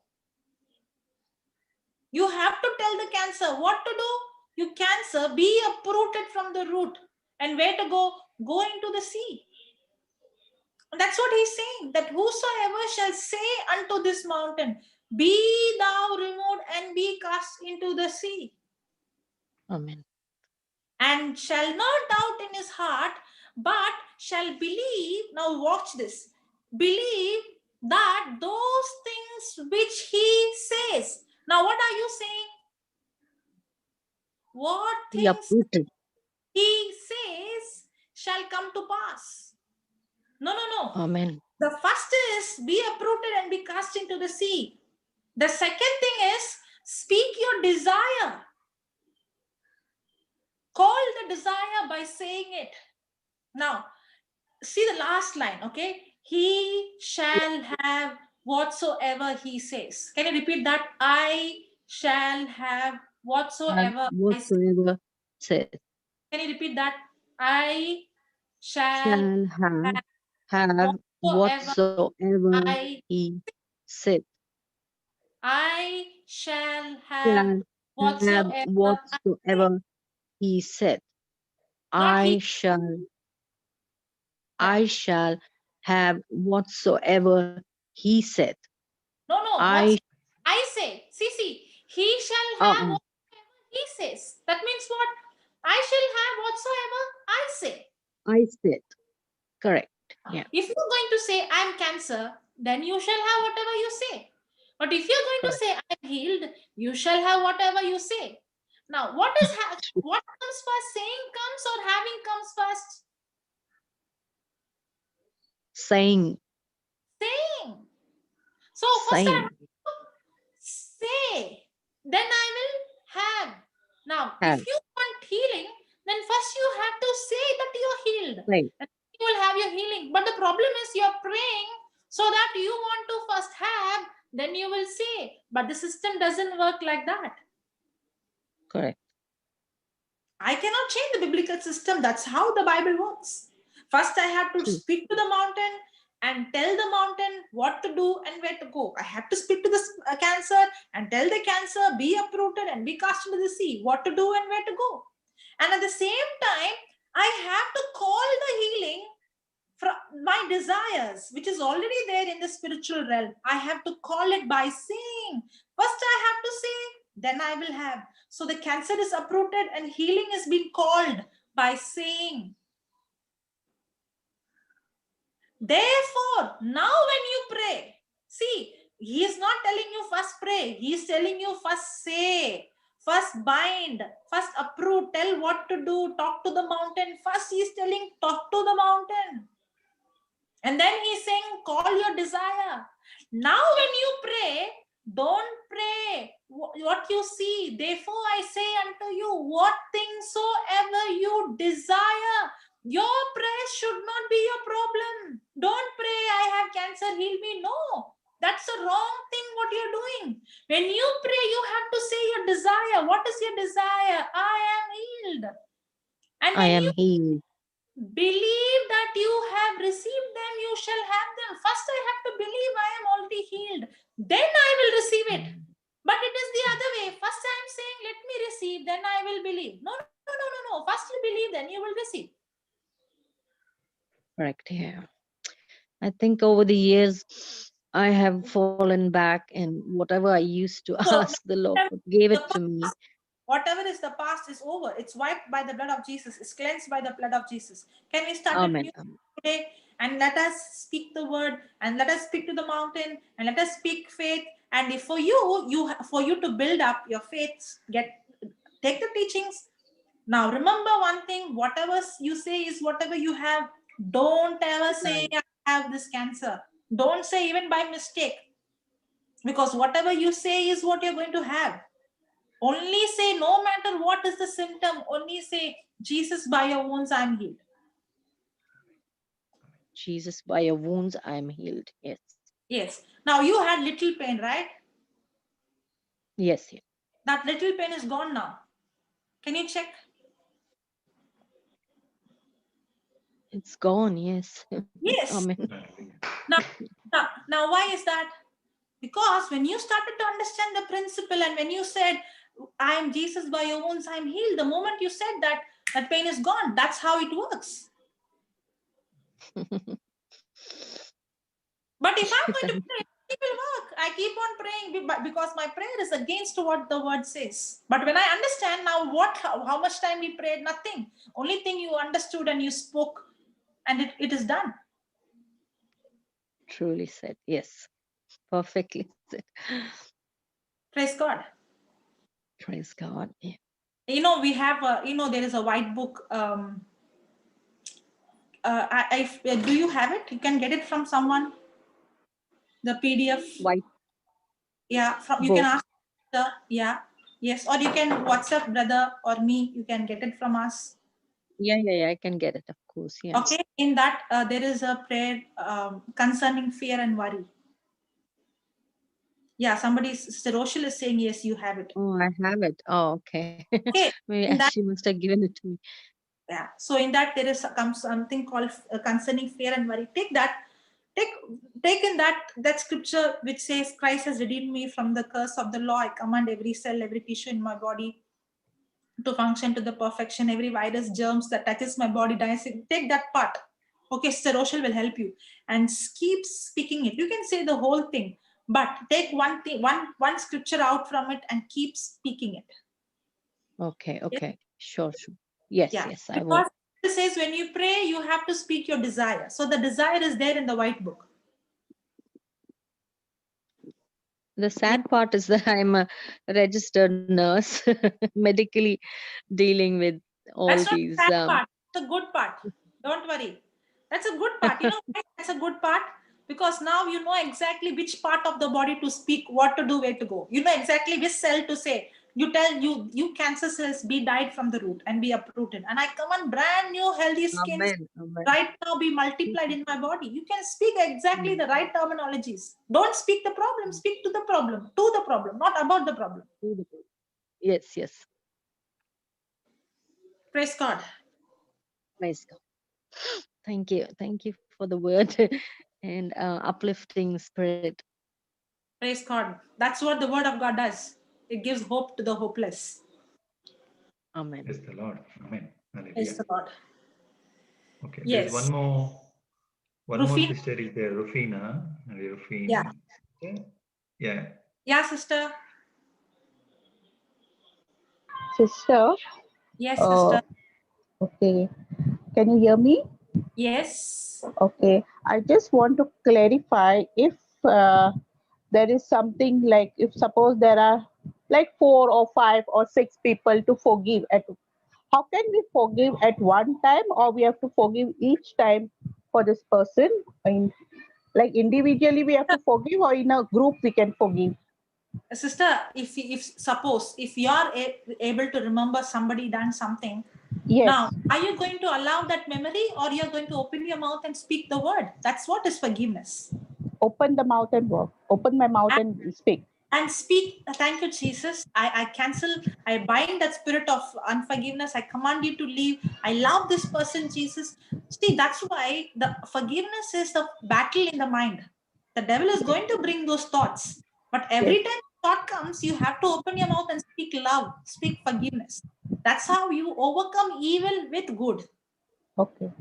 It's not like, I forgive everybody. No, you can say I forgive everybody, but when the thought comes, the hurt comes, you should know how to fight. That's why forgiveness is by faith. When the thought comes, it is going to come because the devil is going to bring. If the devil brought thoughts to Jesus, he is going to bring to us. But what Jesus did, he overcame evil with good by speaking the written word.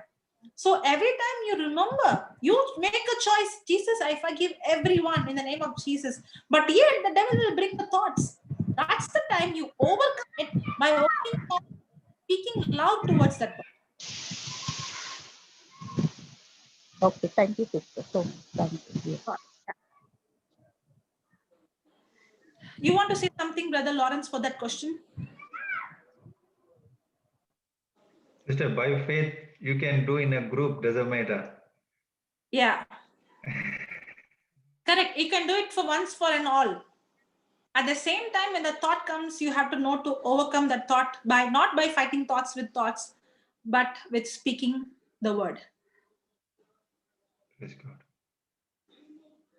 Thank Praise you, God. Jesus. Thank you, Jesus. Thank you, Jesus. Back to Sister Margareta. Yeah, I forgot. Yeah, where is that sister? Yeah, she is there. Sister Margareta? You gave unmute, brother? Yes.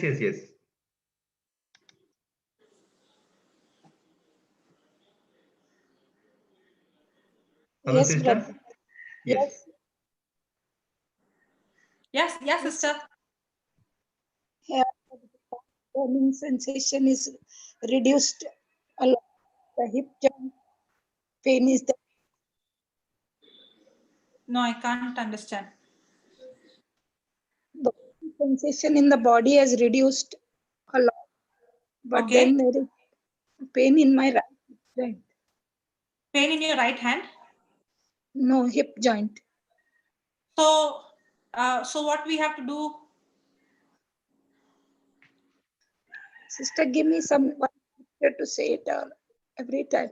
So you have to tell the mountain what to do and where to go. Yes.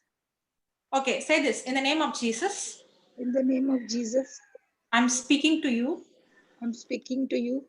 Your spirit of infirmity. Your spirit of infirmity. Any kind of pain in my body. Any kind of pain in my body. I command you. I command you. Be uprooted from the root. Be uprooted from the root. And be cast into the sea. And be cast into the sea. Any pain in the hip. Any pain in the hip. Your spirit of infirmity. Your spirit of infirmity. I command you. I command you.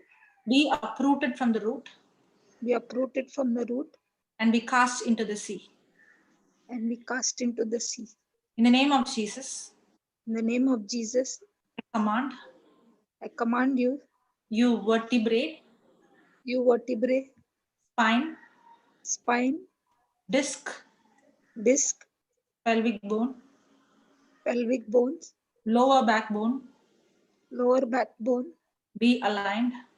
Be aligned. Be healed. Be healed. Be recreated. Be recreated. Be reconstructed. Be reconstructed. In the name of Jesus. In the name of Jesus. By the power of the Holy Spirit. By the power of the Holy Spirit. I command you. I command you. Pelvic bone. Pelvic bone. Hip bone. Hip bone. Rotate. Rotate. And go back into normal position. And go back to normal position. In Jesus' name. In Jesus' name. You muscles. You muscles. You tendons. You tendons. You ligaments. You ligaments. You nerves. You nerves. Be loosed. Be loosed. Be relaxed. Be relaxed. In the name of Jesus. In the name of Jesus. By the power of the Holy Spirit. By the power of the Holy Spirit. I am completely healed. I am completely healed. In the name of Jesus. In the name of Jesus. By the power of the Holy Spirit. By the power of the Holy Spirit. Thank you, Jesus. Thank you, Jesus. Amen. Amen. Now check, sister.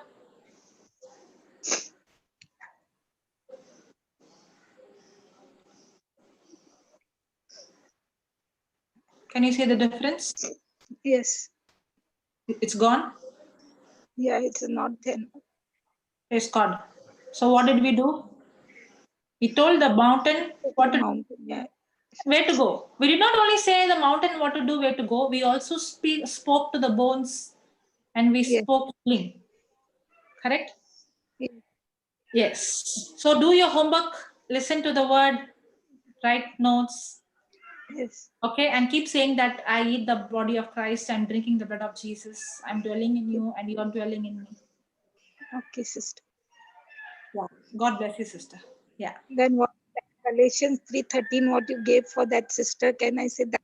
Oh, Yes. Why not? You can say how many scriptures you want.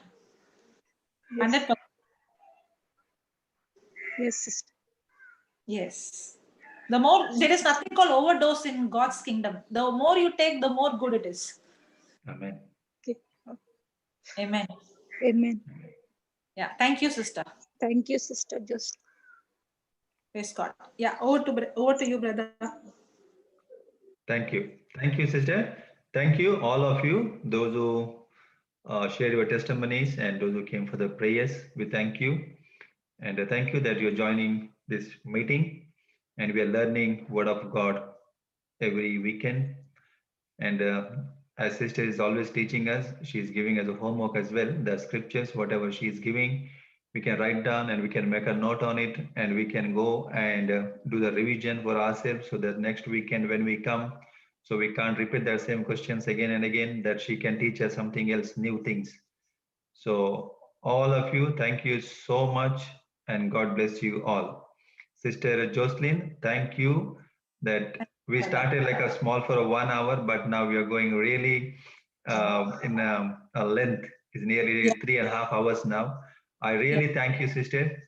Praise God. Your time, that what you are putting in the kingdom of God, and we blessed you in the name of Jesus. We bless you in the name of Jesus, and you are a blessing for the nations and your family. Thank you so much, sister. Thank you very much. I know that I have seen many preachers.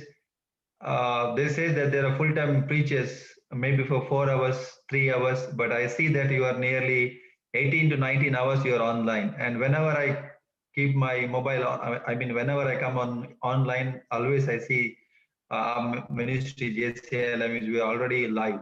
And because of that, we are not lacking anything. So anytime we can go and find live teachings, even Sister Florita, you, Brother Johnson, and Brother Jude, and other small ministries also there, small groups.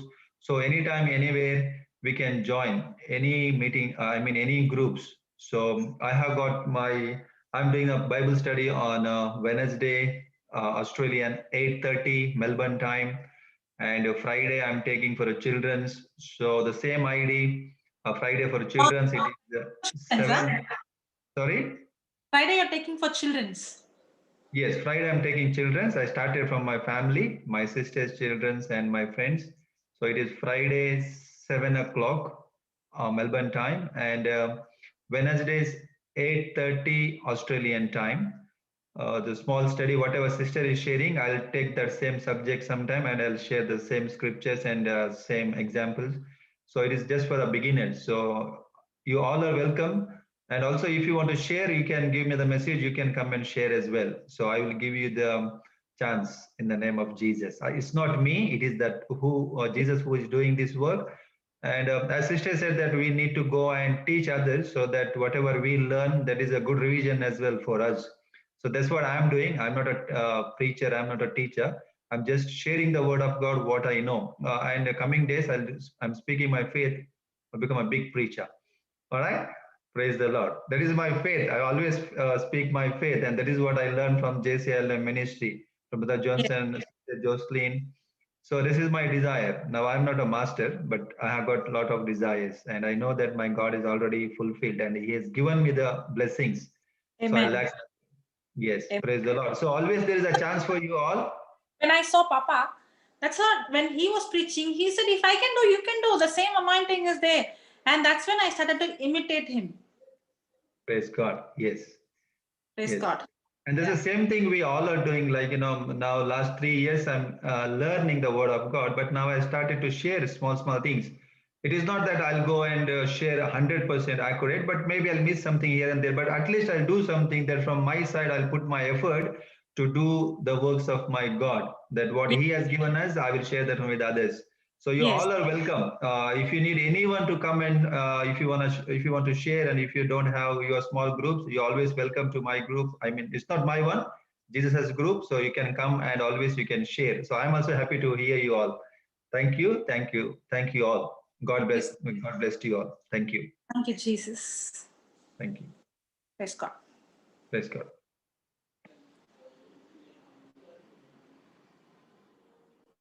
Let's, sister, closing prayer. Yeah, brother. Praise God. Thank you, Jesus. Okay, and one more thing is, please go and see that scriptures of the last page. What God does when my sin, with my sin, when I ask forgiveness. Okay. Yes. Okay. Thank you, Lord. Thank you, Father. Thank you, Jesus. Lord, we thank you for this day. Thank you for teaching us your word. Thank you for confirming your word with healings, with deliverance. Thank you, Holy Spirit. We want to learn more. Whatever you have taught us, Lord, help us that we go and we study the scriptures that you taught us, so that we meditate and ponder, so that we go even more in depth and understand what you did for us and receive your forgiveness, that you have already forgiven us, Lord. And all that I have to do is to forgive others the way you have forgiven. Thank you, Holy Spirit. Right now, everyone who's watching, I want you to just close your eyes and see what Jesus has done on the cross. And I want you to see that Jesus has taken your sin, your shame, your rejection on the cross. And he is speaking to you, my child, my daughter, my son, I love you. I have taken your sin. I have taken your curse. I have taken your shame. I have taken your punishment on myself. And you are forgiven. And you are washed by the blood of Jesus. And you are cleansed just like white as the snow. And Jesus is speaking to you, my child, my daughter, I love you. And he's saying, I will never ever remember your past. I have a beautiful future for you. Beautiful plan for you. And I'm not going to give your future based on the past. I will never ever remember. Your past is cleansed, it's wiped, it's blotted by the blood of Jesus, and it is nailed on the cross. And you are a brand new creation. As you are receiving the love of Jesus, the blood of Jesus is washing you. You are completely set free. Receive your healing, receive your deliverance, receive in every area. You are set free in the name of Jesus. And as you are receiving this love, this forgiveness, say this, Jesus. Jesus. With the same love I have received, The same love I have received, I choose to forgive every person I choose to forgive every person who has come against or hurt me in any ways. who has come against and hurt me in any ways. I forgive everyone. I forgive everyone. I forgive each and every person. I forgive each every person. Not by my feeling, but by my faith. Not by my feeling, but by my faith. And I love them in the name of Jesus. I love them in the name of Jesus. I'm completely set free. I'm completely set free. And I set this person, all these people free. And I set all these people free. I love them with the same love I have received from you. I love them the same love that I received from you. Thank you, Jesus. Thank you, Jesus. Thank you, Father. Thank you, Father. Thank you for anointing us. Thank you for giving us the anointing to study your word and understand the mysteries, the secrets.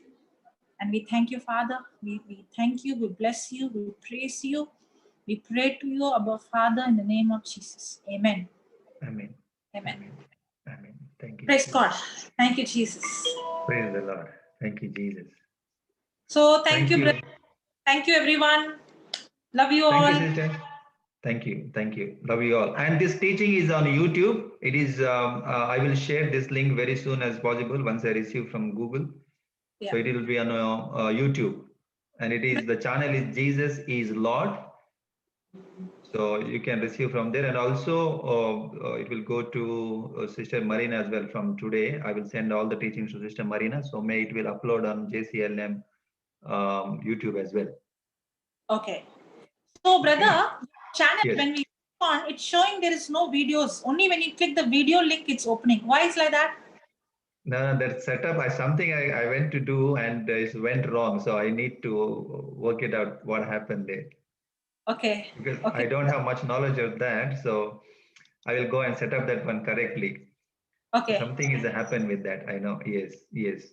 I'm just waiting today to upload another video and see. Yes, yes. Okay, okay, brother. Yeah. Okay. Yeah, yeah. Yeah. Thank you. Okay. Thank you, Sisha. Thank you very much. Bye. Thank you.